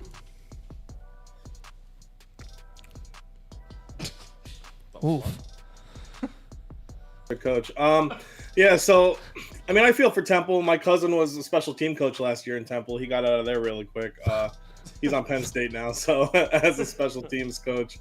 Yeah, the best part of Temple is gone. Kurt Warner's son. This team may be one of the worst in college football.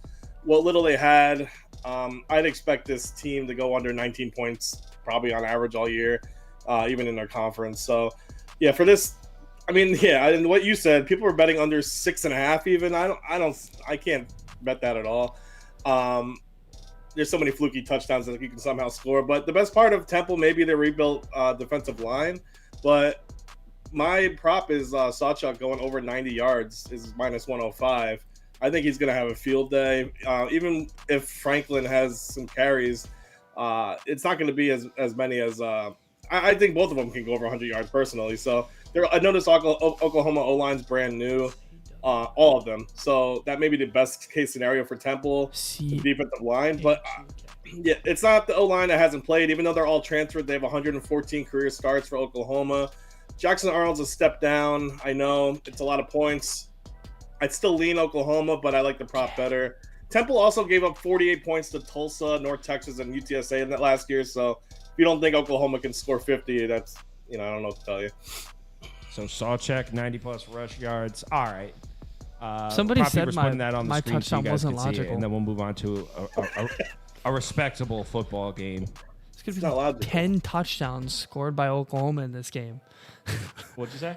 Somebody said that my touchdown bet was not logical. Like, there's going to be like 10 touchdowns. Yeah, what do you mean it's not logical? The backup running back can't score a touchdown in a 70-point game? All right, next game. Kyle, do you have a coupon code to try out the VIP? I mean, it's $1 a day, so no.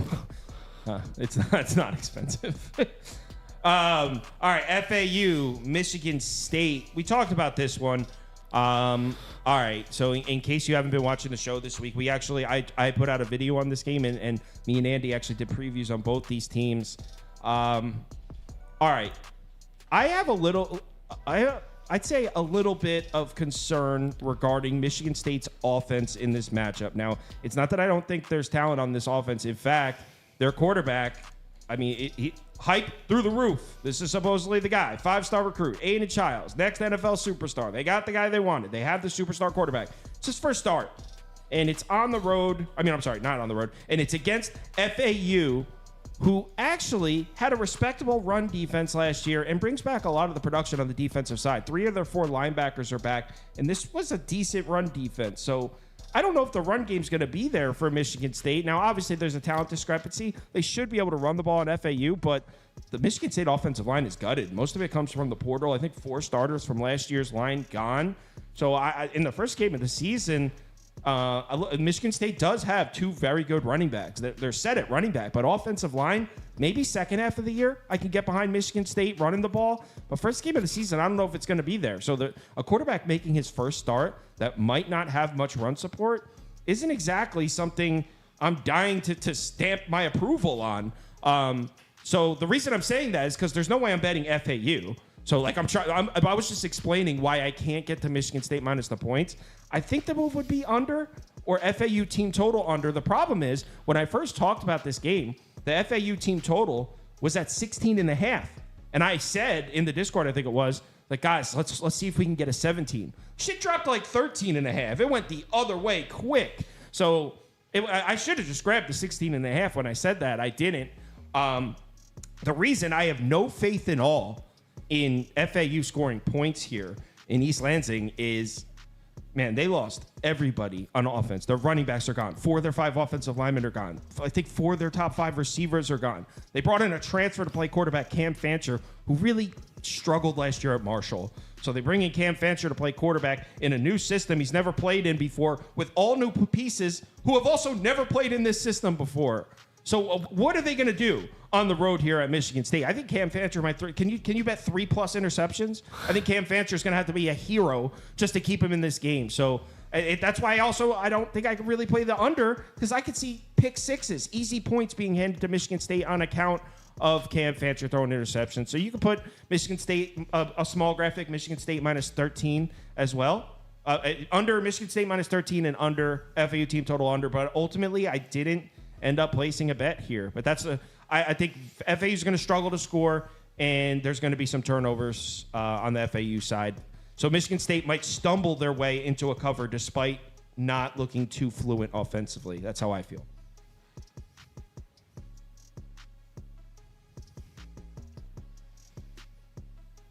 Oh, okay.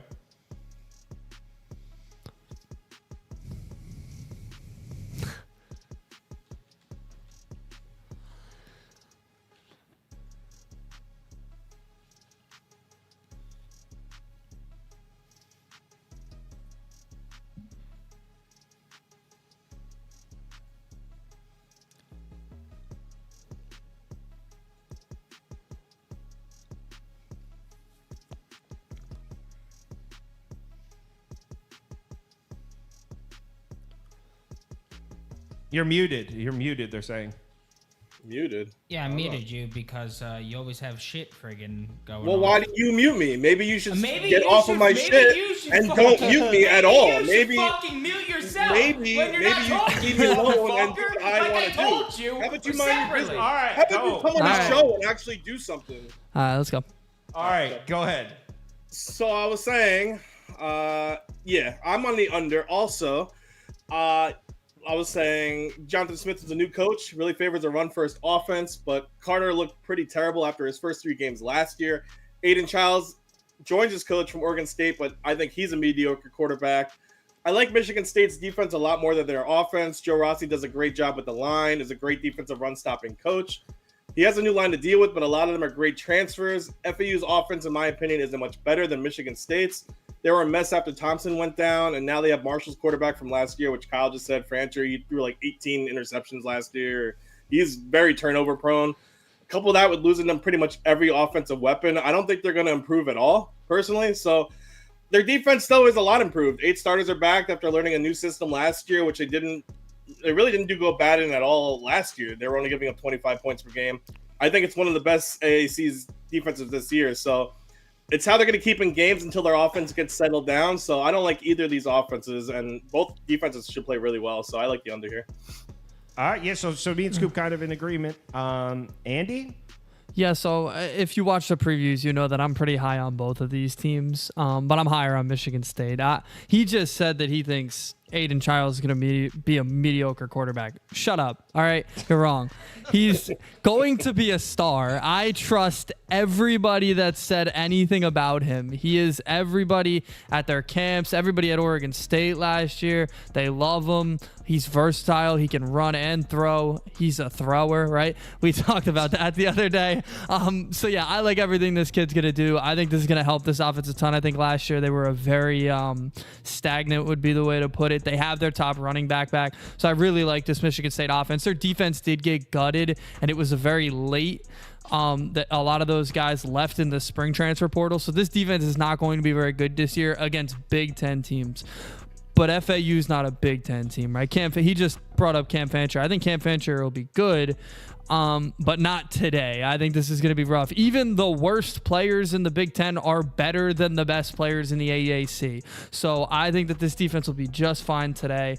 Settle in. Some of them are transfers as well, so they got to settle into their system. So I'm going Michigan State. I wanted the number to get down, and I saw it was at like 12 before, so I was excited. I was like, "Oh, maybe we'll get it down to 11." I'll take it at that point. I probably might place a bet once this game starts, but as of right now, I love this Michigan State team this year. Yeah, a couple people are making jokes about Toe said earlier. They're like, Aiden Giles stronger and better looking. Than Stronger. He's cut. He's cut. Yeah, he's very cut. The cut one got me. That was laugh. I was laughing pretty hard. At first, I was like, "Ah, that's a funny," and then like he kept going. I'm like, "Oh, he's dead ass serious. Like he's really including this in his handicap." All right, so let's move on to the next one. Next game, TCU Stanford. You guys know what I'm on. I'll go last for this one. Are you guys with me on this one? No, Andy's against me. Andy's against us. You're with me? All right. I'm actually on the over, so I'm against you there. All right, so I'm on Stanford. Prop Beaver, I'm on Stanford. Andy's on TCU. Scoop's on over. So go ahead, I'll go last. Andy, spew your TCU bullshit. So I said it the other day. TCU's not going to get caught with their pants down here. That was the saying I used. Last year, they got embarrassed week one. I guess not embarrassed, obviously. It was a close game. But they got shocked week one by Colorado. Don't think that's going to happen again. I told you I think that this TCU team will be able to throw the ball. Hoover is very good. While they're not bringing as much back as Stanford, they're bringing back or players. Even close. No, you're right. Not even close, but we're going to get to that. The players that they're bringing back were more productive than Stanford. Stanford's bringing back, as I said, a pile of garbage. This team was awful last year, and they're bringing a lot of it back. The O-line was bad, too. I don't know what you're talking. The O-line was just as bad as the rest of the team. This team was really bad. They had a really good game against Colorado. I think a lot of people looked at that one. And Ashton Daniels also had a good game against Washington, too. But again, that wasn't a great defense either. So I just mix it all together, man. I just don't think Stanford's going to be particularly good this year. I like this TCU team. I think they're going to be far improved from what they were last year. They had some good transfers come in. So yeah, I just really like this. I like TCU, and at 9, single-digit number, I think this could be a 2-3 touchdown game if all things go perfectly for TCU. That's freaking crazy. They're way more talented than Stanford. All right, Scoop, tell us about your over. Josh Hoover's back. Should take advantage of a bad secondary. I don't care what you say. Linebackers are probably the best unit on this TCU team, but that secondary is going to be a problem. All year, they're going to get passed on. They're going to air it out. One of the best offensive lines in the country, Stanford. Like I said before, a lot of the stats say they're going to be a touchdown better this year. I see that. Daniels should be way better with their top three wide receivers back. I love the over on this one because, I mean, let's be real, Stanford's defense sucks too. So TCU has talent on the offensive side. I mean, they are a Big 12 school. So I don't see how TCU is going to defensively keep Stanford from scoring. So love the over. I love Stanford. So go Trees. Yeah, I'm on Stanford plus the points. I got plus 9.5. And it's not that I think this TCU team sucks or Josh Hoover sucks. It's not really a fade of that. It's a fade of this team in week one. Kind of like my Georgia Tech bet against Florida State last week. It wasn't really a fade of Florida State. I think Florida State's pretty loaded. It was a fade of them in week one. That's how I feel about TCU here. Their entire offensive line, not 4 out of 5, their entire offensive line comes through the transfer portal. Every single member of that offensive line has never played together before and are in a new system. Josh Hoover looked impressive last year as a freshman, but he also looked a little shaky. So I don't, with a brand new offensive line in front of him and their star running back gone, I don't have a ton of faith of him coming in here and on the road in the opener and just ripping it up. By the way, Stanford's defense, they're all back. 5 of their 7 defensive front back. They returned 6 defensive backs that started the game last year. On the offensive side, Stanford's entire offensive line is back. Quarterback's back. Star receivers back. In fact, their top 3 receivers are back. Everyone's back for Stanford. And this is just, for me, a buy low spot on Stanford across the board. I think everything about this Stanford team is undervalued.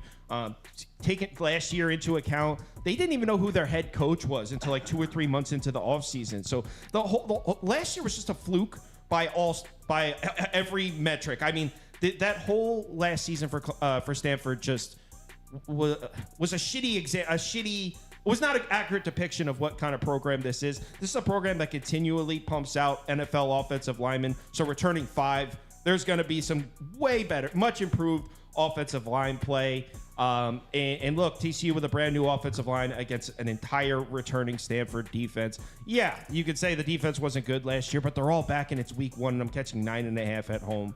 I do think there's some credence to the fact that this TCU team got slapped in the face and upset in week 1 last year. So like they won't let that happen again. I'm not saying there's nothing to that, but I also think Stanford's out to make a statement in this one. And I don't think it's crazy to say they're live here. So I took plus 9.5. I didn't touch the money line, but if you like to get down and want to touch some of that Stanford money line, I don't hate it. How about that? I'm on Stanford. Go to skip to the last one because we got to do Western Michigan. That one's tonight, so we got to do. For some reason, we didn't put Western Michigan, Wisconsin in the up next, so we have to skip to do it. Well, we thought it was Saturday, so. Well, yeah, we didn't think it was Saturday. I just put it in the wrong column in the spreadsheet. That was just a mistake. So we're gonna go back and do the other ones, but we have to do this one because this game is tonight. Western Michigan, the Broncos on the road in Madison. I said, Andy, is this the big upset we're going to see in the first week of the season? And he said, no shot. No, sorry, hold on. I don't know what's going on there. I spoke very highly of Wisconsin. I think higher than I talked about any Big Ten team. I really like this team coming into this year. I think Tyler Van Dyke fits them a hell of a lot more than Tanner Mordecai did. And I also think Wisconsin fits him a hell of a lot more than Miami did. I think he's going to come out hot today. They like last year, they're going to want to throw the ball. They were 38th in pass frequency, 96th in run frequency. That's a surprise for Wisconsin. This is a place that has a lot of good running backs coming through, but they still want to throw the ball, and now they have probably their worst running back room in a while. Not that it's like bad players. They're good running backs, but they're not NFL caliber guys just yet. They're young. And now you have Van Dyke coming in, who has proven to be a decent college quarterback in a really bad offense last year, in a bad system for him. He was still pretty decent. I mean, he threw 19 touchdowns, 12 picks. That's too many interceptions. But in Miami's offense, it's very easy to throw interceptions. They run quickly. That's not going to happen here. He still had 8.1 yards per attempt, so that's pretty good numbers. So he wasn't awful. And now he's facing a MAC school with a bad defense, which usually doesn't happen. This was a bad defense last year. Hold on, they're back though. This is something I wanted to bring up to you, and I think I've been saying this throughout the previews. You can bring guys back, and yeah, the assumption is if you bring a guy back, they're going to be better.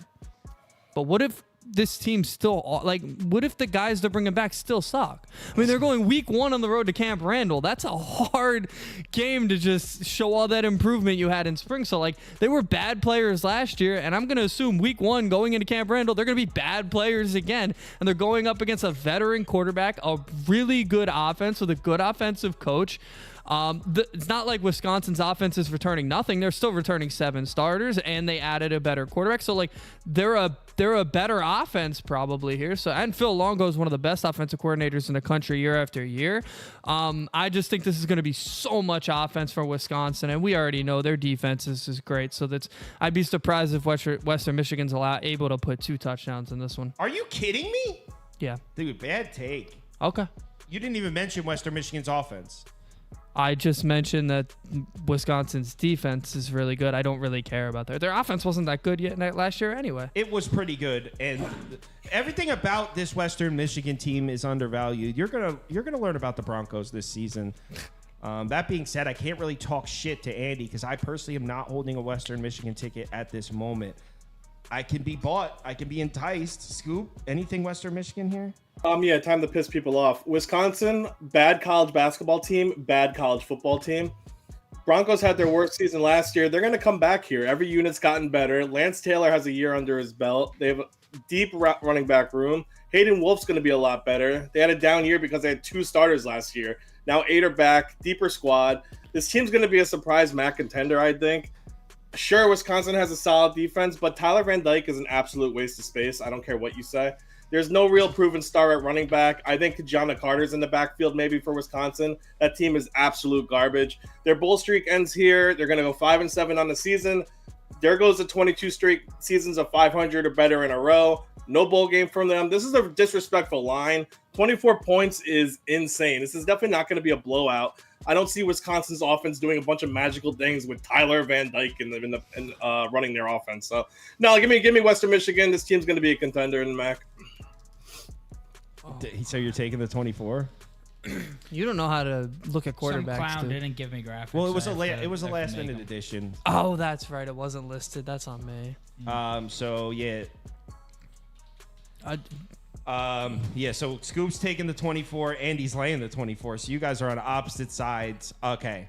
So I don't know. Andy just casually didn't mention the Western Michigan offense. It should be really good this year. One of the better offenses in the MAC, honestly. They bring back everybody, the running backs, the receivers, the offensive line, the quarterback, Hayden Wolf, who's pretty damn good. This is, I don't know. I can't help if I feel like I might have a little bit of bias. I never really was the biggest Fickle guy. Is the Wisconsin party over? Like, I feel like last year there was definitely times where in my handicap I gave Wisconsin the respect of like, oh well, they're Wisconsin, and then as I watched the games, I kept thinking like I should stop giving them that respect. I kind of want to bet this, Scoop. What's the money line? Just takes it to the extreme. He's like, I don't know if I'm gonna bet. I'm gonna bet the money line. Tanner Mordecai last plus year. 1,700 for a few dollars. You told me I didn't bring up the Western Michigan offense. Whatever. All right. Because you did. You think they're only better. half the- Okay. whatever. You think they're better? I don't think it's a good situation for them going up against a pretty good defense on the road week 1. Whatever. But you're forgetting how significantly better Tyler Van Dyke is than Tanner Mordecai. Tanner Mordecai. No, Like, stop. Tanner what's your Mordecai Tyler had Van 6 Dyke? touchdown passes Hold on. all of last you year. think there's a huge gap between Tyler Van Dyke and Hayden Wolf?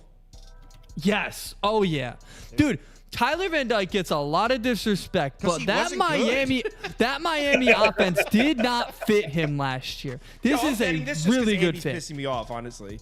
This is crazy. Tanner Mordecai threw 6 touchdowns Minus last year. 105. That's your guy. I'm taking the points. Wow. Wow. I mean, at least he's not. By the betting way, money. Scoop, they're not a bad basketball program. They made the tournament They this were year. terrible. I told you they were shit all year, and they crashed in the tournament. Like I That's said, they true. would. You know what? I'm actually just gonna put a few dollars on the money line for fun, because Max I don't want Johnson out I don't for want the to year. I don't want to let Andy piss me off, screw my record up on the website. Who's out for the year? Max Johnson, broken leg. Oh yeah. I'll figure All it right, out. I'm betting Western Michigan, just the money line for fun. What's the next game? This is, oh my God, I hope they win now. It'll be such a fun show in the morning. Me and Scoop will be like having our coffee all cheery. What's up, Andy? How was your night? All right, let me just send a screenshot of it to the Discord. Somebody real keeps quick. asking about the Army game, and I don't want to leave them without it because I know you're. I don't know. I don't do the FCS. I I don't know. know. Shit about Levi. I will say I think the under's gonna hit in that one. Army's a team that wants to run the football. Obviously, every single play they were second in run frequency last year. I have a hard time taking overs for a game where an FCS school who I don't even know if they're gonna be able to score, and they're a service academy, so unders are usually pretty free. So I'd lean under there. Army's gonna want to control that game and bleed the clock out pretty much the entire time. They might win at like 32-0, still cover, 35-0, whatever, still cover, and the under will hit. So I like the under there. Let's move on to what are UNLV Houston. All right, cool. Good game here. Yeah, I knew it. I knew this line was going to move. Is it 3.5 now? I knew it. Yeah. But I mean, I'm not worried about it because this exact same line movement happened to me last night in the Coastal game.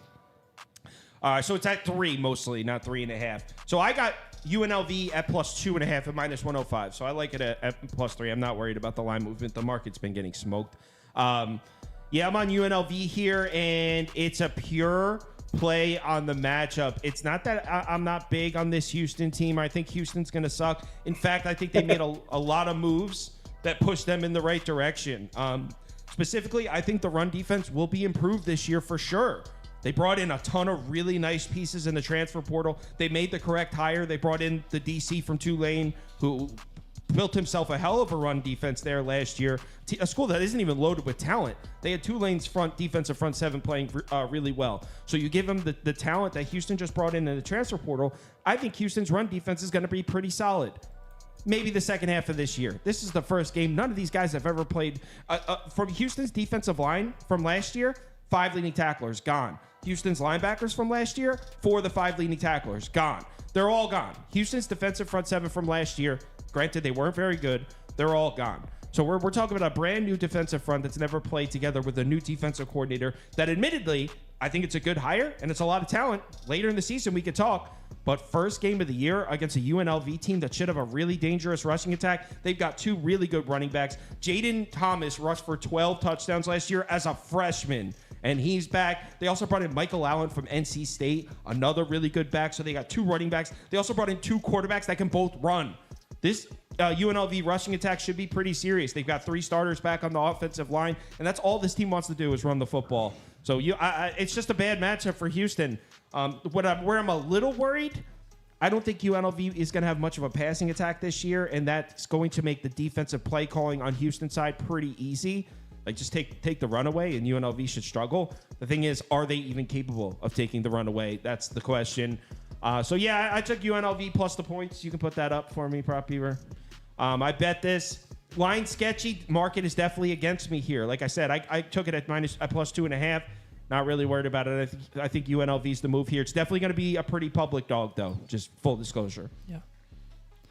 I will say that this is probably one that I'm going to bet right before the game, last minute, maybe tomorrow morning. I don't know. But I've been throughout this. When I saw the schedule, I throughout the whole way was going, I really think people are going to like UNLV in this one. Houston's probably the worst Big 12 team. I expected a lot of people to be on UNLV. And then I look at the line and it just keeps going the other way. And it's surprising me a little bit, but I'm leaning UNLV. I'm with you. I think their offense is very complicated for a new defense to face. As good as I think Houston's defense is going to do maybe later in the year or next year, obviously, week 1's a bad spot for them. The go-go offense that UNLV runs is going to be very complicated for a team that hasn't played together. And also, I think Houston will have a good offense coming down the stretch of the season, but early in the season, they're going to be now trying to incorporate the running game more, which is complete opposite of what they were doing last year. And they have the pieces. The true freshman that they're bringing back, Perkins, is really good, but it's week 1 and you're facing a UNLV team that could win their conference and all that together. I just think it's too early for Houston to win this game. I think UNLV could win the game. Scoop? Yeah, you guys pretty much covered it. Houston was a disappointment last year in the Big 12. I think they're still going to be on the not that great. I think they're going to kind of be trashed, to be honest. But Willie Fritz is from Tulane. He has a lot of work to do with this team.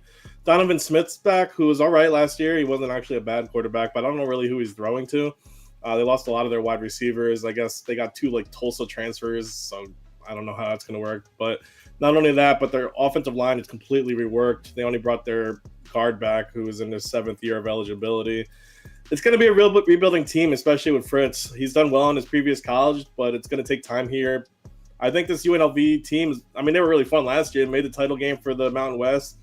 Got killed by Boise, and I know they lost their quarterback and running back, but, Rocky Maivia was awesome. But I think they can find some kind of groove, whoever they name I don't think they named the quarterback yet for this game. Yeah, I think it's the kid from the Holy Cross. It's kid. Most likely going to be Saluda. So, yeah, I think they're going to run a fast-paced offense, and Jackson Woodard's probably the best linebacker in the entire Mountain West. He is definitely the leader on that defense. So Barry Odom's a great coach, I think. The Mountain West is more speed. Right now, I don't see Houston has nothing I really like on their team, so I would take the points. All right, we're all on the same side on that one. Next game. This is another one where the market is against me, and I don't care. I have Rice at minus 10.5. Rice me up. Don't really. I don't understand everyone's infatuation with Sam Houston State. I feel like everyone's like, oh, they were in a lot of close games last year, so their record isn't a good indication of what they were. Okay, but can we address the fact that their defense kind of got gutted and that was all they had last year? The only reason that Sam Houston was able to keep games close last year was their defense was pretty good. Lost 7 starters on it, and they're opening up the season on the road against Rice, who brought back everybody. Rice has E.J. Warner at quarterback now, who's borderline NFL kid. these players on look, Sam Houston's defense should probably still be good. Despite losing a lot of starters, they still have talent on the defensive side. I'm sure their defense is going to be okay. But opening up on the road against an NFL caliber quarterback with the Rice team that brings everybody back, the kind of passing attack they're about to see, they've never seen that before. These kids on the Sam Houston State defense. I think Rice is going to score every single drive, every time they touch the ball. Now, on the other side, Rice defense wasn't very good last year. But we're talking about Sam Houston State, who very well may have been the worst offense in college football last year. They were terrible. They couldn't run the ball. Didn't pass it much either. Now, they bring in Jace Bauer from Central Michigan, and Andy's got a hard-on for this kid. But I don't know what... Yeah, he's got a lot of hype, and people think he has a high ceiling. Didn't overly impress last year at Central Michigan. In fact... the Central Michigan offense looked a little bit better when Bert Emanuel was taking the snaps rather than Jace Bauer. I'm not a big Jace Bauer guy. Sure, maybe, yeah, I'm sure having Jace Bauer does take their offense forward a step. And look, their offense was so bad last year, it has to be better. But the point I'm making is the Sam Houston State offense is almost a little bit irrelevant because it was so bad last year. It takes a step forward from being so bad. What is it, 110th in the country this year? Doesn't matter. The issue with Sam Houston State is the defense. If they're not playing the defense that they were playing last year, opening up the season on the road against this offense that's going to throw the ball a million times, yeah, Rice. I think Rice wins in a blowout. And yeah, I get it. There's a lot of love on Sam Houston State in this one. I don't care. Rice. Kyle doesn't believe in this Sam Houston State. No. I'm telling you, this team's going to improve a lot from last year, especially on offense and that offensive line. Hunter Watson, I think, is going to be a great quarterback. Personally, the running back room will be a lot better since they won't be down to their 7th running back because of injuries. They were in a ton of games, a bunch of close losses. The problem is running that defense. It's going to be atrocious. They're going to be really bad defensively. So much of their games are going to be shootouts. So I would look for an over any time the Sam Houston plays, but I like Rice minus the points. I mean, I would against Rice. We talked about right before. EJ Warner's a new quarterback. I think he's going to have a solid year, better than JT Daniels. Please don't look at his numbers because he was on Temple. So don't compare what he's doing at Temple to what he's going to do here. Dean Connors at running back is actually a really solid back here. He's going to be one of the best in the conference. Their offensive line's really improved. They got a new stud offensive lineman from Georgia, and they have depth on the line. Bloomgren said he had 8 rotational offensive line pieces, which is way better than what he had last year. They have their 5 top tacklers back on defense. Their defense is going to be one of the best in a decade for that Rice team. So they're and the only thing they have to cut down is their turnovers. Their turnover differential was minus 14 last year. So, and you got to think that as with EJ Warner as a quarterback, that's just going to improve. And the way Dean Connors runs the ball, he's going to hold on to the ball. So I like Rice here. Like I said, I think it's going to be a high scoring game. Anytime Sam Houston's going to be in a game, it's going to be high scoring because they're going to be one of the worst defenses. So yeah, give me Rice minus 10. It's not going to happen often, but I'm probably going to pass on this one. I'm high on it, Sam Houston State, but I think this is a bad There's a gun to your spot. head, bro. Okay. I'm high on him, but I think this is bad spot for him, and I'm also not going to trust the team in Rice with EJ Warner. As I like EJ Warner, week 1 I'm not going to trust him to go ballistic. I'm not even going to touch this game. If I were to, I'd probably go with Rice just to be it, because I think that side's safer. But this is going to be a pass. All right, next game. For shame. Notre Dame A&M. I bet this one. I actually just bet this one today. I bought me some Aggie. I invested in Aggie. You guys want to go first on this one? I'm sure everyone wants to talk about this one. This is one of the biggest games of the week. Yeah, Jay, go for Oh, me? Oh, my bad. Yeah, I am pretty low on Notre Dame, to be honest. As much as everybody loves them and they're in the top 10 of the AP poll and all this, like, I don't see it. I don't love Riley Leonard. He was hurt last year.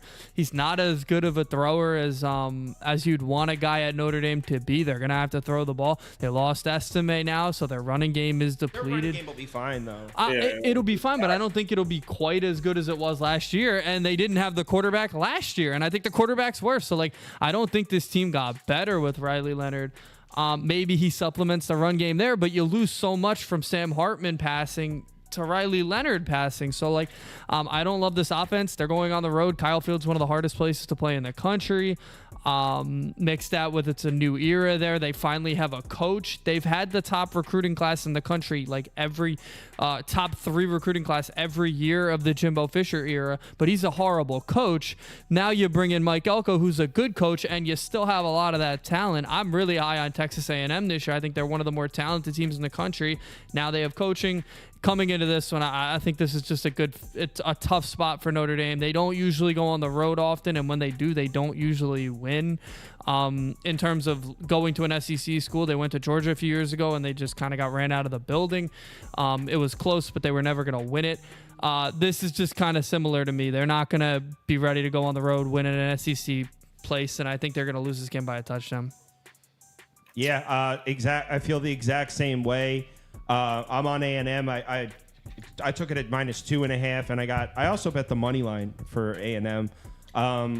For me, the deciding factor, I was already leaning A&M to start, but to me, the deciding factor was when the reports came out after camp that Notre Dame lost the tackle as well, and the Notre Dame offensive line was already a little iffy. We all just assume that Notre Dame's going to have an elite offensive line because they always do. But this year in particular, it's a little shaky, certainly to start the year. Remember, this line lost Joe Alt. They lost 3 major pieces from last year.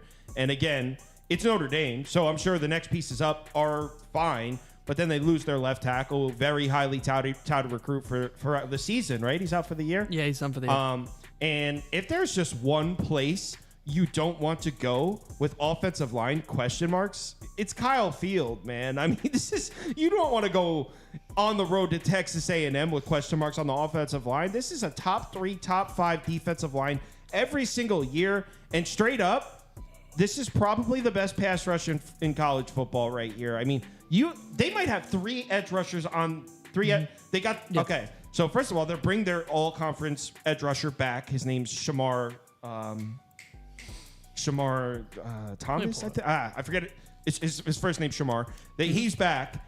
They brought in a kid from Wisconsin that led the Big Ten in sacks. Wow, I'm drawing a blank. They brought in the kid who led the Big Ten in sacks last year. He's now here at Texas A&M, and then they have a 3rd transfer from the Big Ten. So I mean, this defensive line is so loaded, and Notre Dame is just a team that's always the anchor of this team is always the offensive line every year. And to me, the offensive line's a question mark. And Riley Leonard, Andy touched on it, but if you want to really take a look at Riley Leonard, I invite you to take a look at his 2022 game logs and then his 2023 game logs. Because 2022, that's when we all became aware of Riley Leonard, right? Broke out onto the scene, running all over teams, throwing touchdowns, rushing for touchdowns. Everyone's like, Riley Leonard is the man, right? 2022, 2 years ago.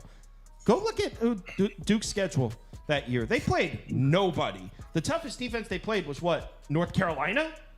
They played nobody in that season. And then last year, what'd we see? Yes, he got hurt. But before he got hurt, what'd we see? They played Florida State. They played Clemson. They played Notre Dame. We actually saw what Riley Leonard looks like when he starts playing defenses. And all of a sudden, the stats look like shit. 1 touchdown, 3 interceptions in those 4 games against ranked teams. So when he actually saw teams that could rush the passer and pressure him, he didn't look nearly as good. Now, I'm not saying Riley Leonard sucks or anything like that. I'm just saying he racked up a lot of really impressive stats and highlights against a lot of bad teams. And on the road in Kyle Field, in my opinion, is a nightmare spot for Riley Leonard, especially with a questionable offensive line in front of him. I think Notre Dame's offense struggles here. Now, as far as Notre Dame's defense, you're not going to hear a negative word out of me. That front 7 is going to be official this year. But I love Connor Weigert. And, I mean, this is a kid. Notre Dame doesn't play SEC teams often. And this kid, Connor Weigert, he does all the time. So I just think seeing the elite defense will hit Connor Weigert less off guard than it hits Riley Leonard, who we saw struggle against elite defenses last year. So, yeah, I'm on A&M, money line at -2.5. Riley Leonard, as if he's going to stay upright and how good he can be with his Irish team. He had a good 2022 season without him. I mean, without this running backs team still stacked with Price, Love, Ford, Payne. So Estime gone, I don't think it's going to make a big deal as people think. The problem is I think the losses of Joe Alt, Zeke Coral is a pretty big issue on this line. The guy that just got hurt is out for the year. Only 2 starters are back. I know the squad has talent, but it's still a big concern. The best thing Texas A&M is doing is paying Jimbo Fisher $77 million to not coach this team anymore. So this Texas A&M team is absolutely loaded. They had 3 net close losses. They took Bama to the end. They have 18 starters back. I think Whammon's going to have a huge year. He's really accurate. He takes care of the ball. And I know I just said something about the running backs for Notre Dame. A&M's is equally as loaded. They got Moss, Owen, Emmett Smith's son. This line's improved. Defense is going to have a solid year. I think you were talking about Nick Scarden, the Purdue guy that had the lead in sacks. Purdue. So, That's him. Yes. Yeah. So he's on the team. He's gonna be a beast on the line. So I know people are saying to catch A&M early before they gel. I think they want to catch Notre Dame early before their offensive line has time to gel. So I love that it's an A&M home game. It's going to be high 80s at night with tons of humidity too. So I feel like everyone's all over Notre Dame. So as Toast says, the world's on Notre Dame. No, so. I don't think so. I think it's pretty split on this Is one. it split? Oh, I like A&M. So I liked Notre Dame in the beginning, but the more I looked at it, I like A&M. All right, Ag. Next up. What do we got next? What do we got? Fresno. I mean, I don't give a shit about this game. You guys can go. I'm just going to quickly summarize. I think this is a really good spot for Michigan, and that's the opposite of how a lot of people feel.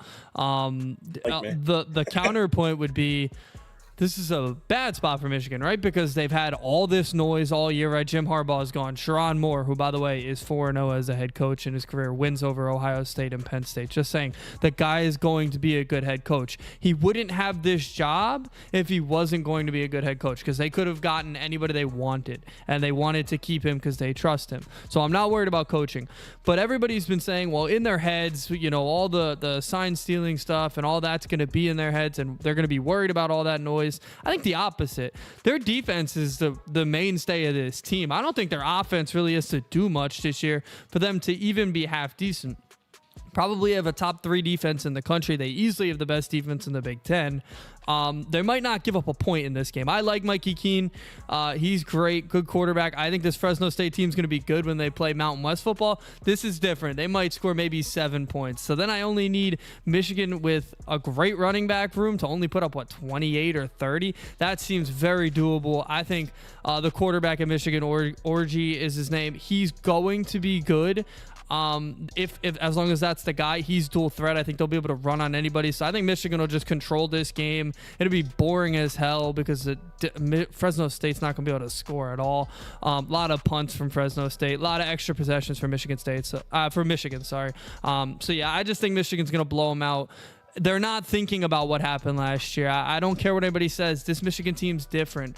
They're run by their defense, so you don't have to worry about that being in their heads. So Prop Beaver put up a Fresno graphic. Are you on Fresno, Scoop? I'm on Fresno, yeah. So wow, I didn't know.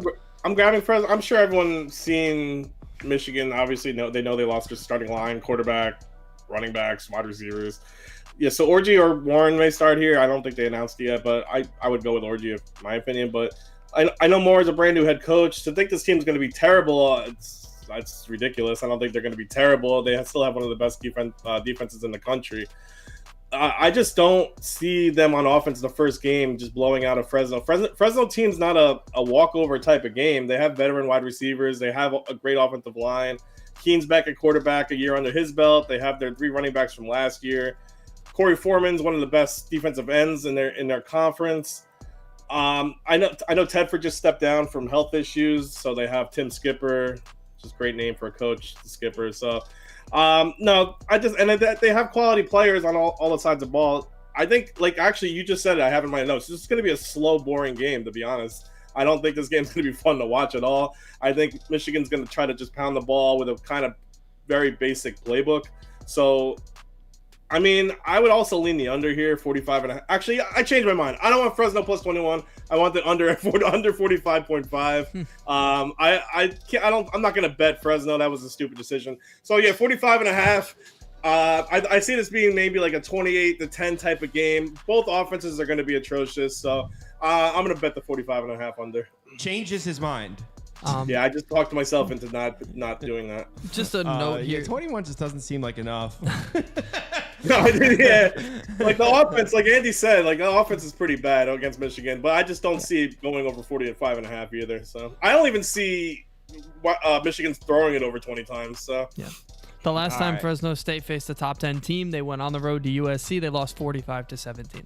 USC, this is Michigan. No, this is not USC, But- bro. They lost their whole next game, dude. Bad defense. No, I don't even want to They talk only about scored no. All right. Charlotte, James Madison, and honestly, just take all your notes, throw them in the trash of what you had on this one, because isn't Charlotte? What did the coach say? They're down 9 starters, which is They came a out lot of of camp starters. and announced that 9 starters had gotten hurt. but James Madison also didn't have 9 starters, so it's. I mean, I wanted to take the points with Charlotte. I almost bet it like a few weeks ago at plus 9.5, but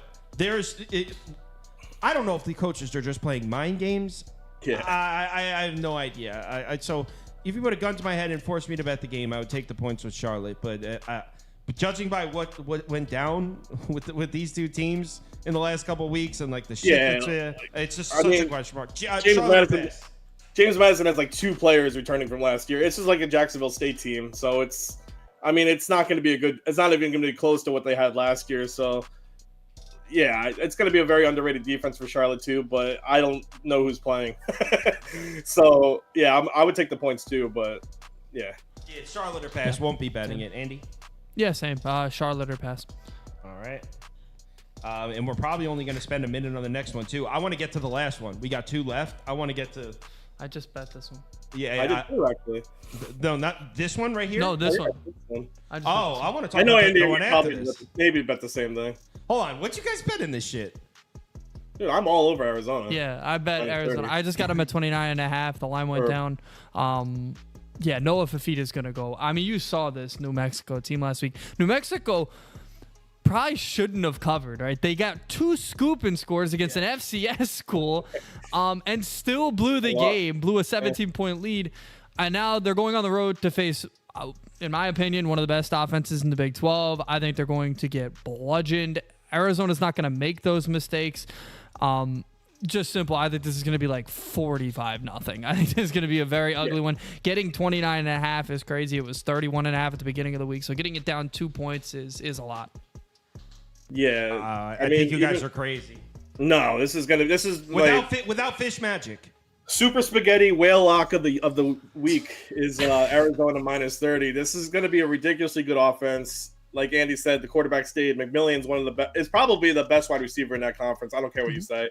They convinced him to hold their team to stay under their new coach Brennan. He did a great job at San Jose State. Something that a lot of people can't say in general about San Jose State. Shout out to that 4th quarter last night, by the way, San Jose State. McMillian did San Jose State cover? Yeah. This is going to be like Peyton Manning and Marvin Harrison here. They're going to be the best quarterback wide receiver duo this year, I think. New Mexico is going to try to slow them down, but even if they do, it's going to open up the run game. Krosky Merritt played for New Mexico last season, so we know some of those players. Bronco Mendenhall took over for New Mexico, already lost to the FCS school. Like Andy said, they blew that, though. They were predicted to go have 2 wins. That's cooked because that was supposed to be one of their wins.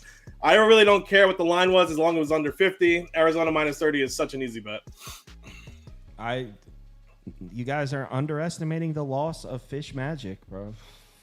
Someone got mad. Did you see someone got mad when I said that in the Arizona preview comments, Andy? No, but I'm going to go read it. Someone I was think like, you're the crazy crowd doesn't know about shit fish. about Arizona football. Thank God Andy's there. Andy's there. Yeah. I mean, I love this Arizona team. I was very clear. I'm very high on this team. They The only could go reason to the he said that is playoffs, because you in my opinion. spoke positively about his favorite team. Don't gas yourself up, bro. I'll gas myself up whenever I want to. All right, let's go to this last game. Because tell me we shouldn't bet Wyoming. Can we get a 7? I think it's 7.5 now. I think it's still 7. Oh, or 7.5 still? Yeah. I think I saw We it can get 7.5. Let's bet this. We were saying before that I wanted a 7. It was at 6.5. I don't care about the movement. Let's bet it. Yeah. I'll just start really quick because I don't really have much to say. But this Wyoming team is going to have like the best offense they've had in like a decade. They're going to air it out. They should be their quarterback. I don't know how to pronounce his name. What is it? Sabota. It really depends on his quarterback play, but Arizona State last year was a bottom 25 scoring offense. Defensively, they were absolutely terrible. I think Wyoming is going to have a chance beating Arizona State by controlling the tempo all game. I'll gladly take the touchdown. So, unfortunately, I think Arizona State finishes second in the Pac-12 this year. So. I agree with you. I think this Wyoming offense is going to be the best they've had in a while. And that's saying something because Peasley was a pretty good quarterback for them, but I think they like Spoda more. They're crazy about this quarterback, and that's good. I mean, you should always love your quarterback. But yeah, I think they're going to win this one outright, possibly here. Arizona State's a joke. They're going to be a joke. Sam Levitt's their quarterback from Michigan State. Didn't get a lot of burn last year, but when he was on the field, he was kind of meh anyway. So this is a high-powered offense against an offense that this year I don't think is going to do very much. Arizona State's going to get blown out a lot in the Big 12. This is supposed to be one of their easier games, but looking at a 7 line is not what they wanted to do here. So I would lean. I would also lean the over too. I think Wyoming's going to score a lot of points here. I just bet it. I'm sharing in the Discord now. Wyoming plus 7.5. When I was talking about this before, it was at 6.5, and I wanted a 7. Now I can get a 7.5, and this is another instance of me not caring about the line movement here. It's and another instance of, let's call it a quote unquote week 1 bet, in a sense that it's not that I mean, on paper, talent wise, Arizona is a touchdown, more than a touchdown better than Wyoming. But as far as the current state of these two teams in week 1, Wyoming's in great shape, man. They're bringing back almost their entire offensive line. This is a team that we know is going to be able to run the football. And like they said, they love this quarterback. He kind of fits the mold of Wyoming. He's a tough, physical kid. He can run. Look, Arizona State is in a tough spot right now. They have talent, and they actually brought in like a couple nice pieces in the portal. Arizona State, so it's not like I think, this program's screwed. Just really don't like the situation they're in for week 1. And I don't even have my notes for this game in front of me, but I know that I had mentioned a couple weeks ago when we talked about it that I wanted a Wyoming plus 7. So I'm happy to take a 7.5 here. I'm on Wyoming. I do think that they could potentially be live, but on the road in Arizona State is tough. Let's not. A lot of times you get hung up on like the returning production, right? And you talk all the offseason stuff, and then you lose sight of the fact that one of the teams is significantly more talented. Arizona State's a lot better than Wyoming, but week 1, a much more. I don't want to say more prepared. I'm not saying Arizona State's not prepared, but as far as what they're bringing back from last year, Wyoming's in such a better place. So I think Wyoming's going to play it tough. This should come down to the wire. It should be an awesome game, actually. This is a late night one.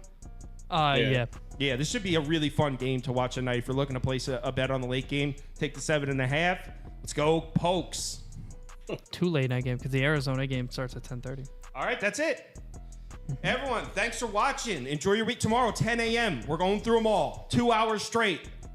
I'll go through every single game of the board. I think we have 26 or 27 lined up. If you want, all my open bets you can view now, but tomorrow morning, guys, you're welcome to do the same if you want. I'm going to post an article on the site with my top 5 because people like that. That's what I did last year. So even though I'll still have the open bets window where you can follow along at the bets I place throughout the week, but I'll do a top 5, my 5 favorite picks against the spread. I'll still post that in the morning. So that, you know what? I'll probably post that before I pass out tonight late. So when you wake up in the morning, that'll be my top 5 because people like that I did that, and I'm not going to completely scrap that. So on the website, there'll be an article with my top 5 bets for the day against the spread. And yeah, I'll do it too. That's fine. Yeah, do a top 5. I think it'll be fun. People like that shit. And then when you go to the open bets window on the website, you can click Sauce, Scoop, Andy, Jess, like everyone on the network. You can just pick. All right. Community parlay. Oh, community parlay. Let's do it. Is there people left that are watching? There are people that are angry at you about this community parlay. Yeah. All right, ready? All right, we gotta do it. Let's play the song. Oh, play the song. The parlay we bet, yeah. Community parlay is for the community. We come unite, making a parlay. Yeah. All right. So first game, ready, Prop Beaver? Yeah. We'll go Red Sox money line. Braves money line. Cubs money line. Chase, Padres the answer to money that line. is no. Cast your votes. Cast your votes. Yeah. It's the best part of Beaver. Thanks. No, we're doing our own show here. Thanks.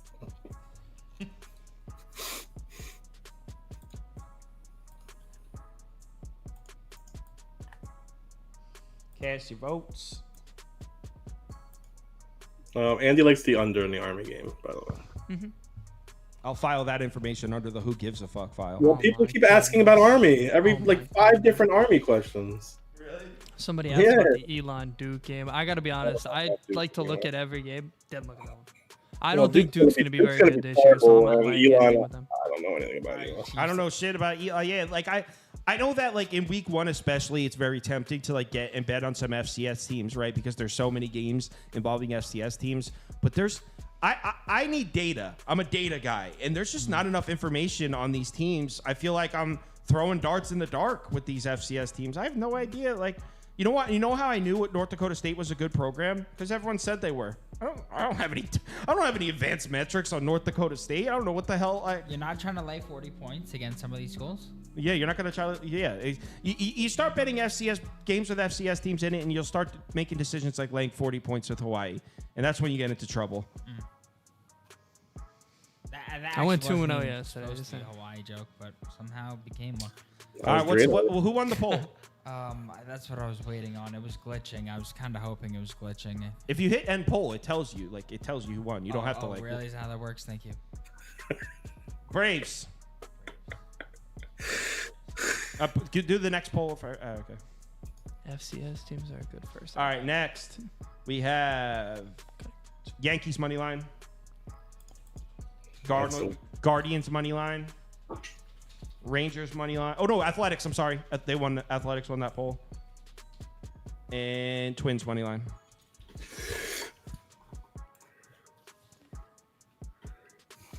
Cast your votes. FCS teams are good first half bets. Yeah, well, no, I'm not saying like if you bet FCS games you're wrong or anything like that. Do whatever you think you have an edge. Personally, I am a data person. I bet based on data. That's how I find my angles. So with the FCS, there's none of the advanced metrics that I like to use in my model. They don't exist for FCS. So like I really feel like I know nothing about these programs. Which I don't feel. It starts to feel more like guessing at that point. To me, not speaking for anyone. That's how it feels to me, and I don't like that feeling. So, dude, all right. Votes. No, continue. Someone says can't hear. I don't know why. Oh. Did Beaver meet you, Bo? You know. All right. Who won the poll? We've been on for 2.5 hours. We don't need to sit here. No, trust me. Listen. Hey. Watch it. The Yankees money line. Yeah. The person who's asked about the Army total 5 times. Andy's like the under for the 5th time. Yeah, I thought I was just about to mention. Okay. Mets money line. Astros money line. Orioles money line. Mariners money line. Dude, that's actually a different person. There's like 7 people interested in that Army game. Well, it's the first game. That's why. That's true. I saw the person asked specifically before. Well, correct me. Sorry, sir. I'll put you in a fucking golfing. Sorry, he's gonna do me. Did Lindy mention that he traveled a lot? He's cut. No, I think they're talking about his show. I think. Oh. He's cut. Cast your votes. That was crazy. He kept going. It kept getting worse and worse. He's strong. I saw him shirtless at the Seattle game. I was like, beautiful. He's strong and he's special. I saw him shirtless at the game. I was like, what? Did he just say that? Right. All right, ending this one now. Next one. Okay, let's see. Dodgers money line. Giants money line. Michigan State money line. TCU money line. Better be Michigan State. Yeah, Mega Machine. He said it like 6 times. Andy, what's your take on the total in the Army game? What do you think about Army? I like the under. What about Air Force? I don't even know who Air Force plays. Who does Air Force? They go to Baylor in week 3. I know that. I don't know Merrimack. what else about them. They play Merrimack. Strong program, special Strong program. Start, yeah. And to round out the armed forces, Navy plays Bucknell. So. Yeah, I like that. I actually like Navy in that one.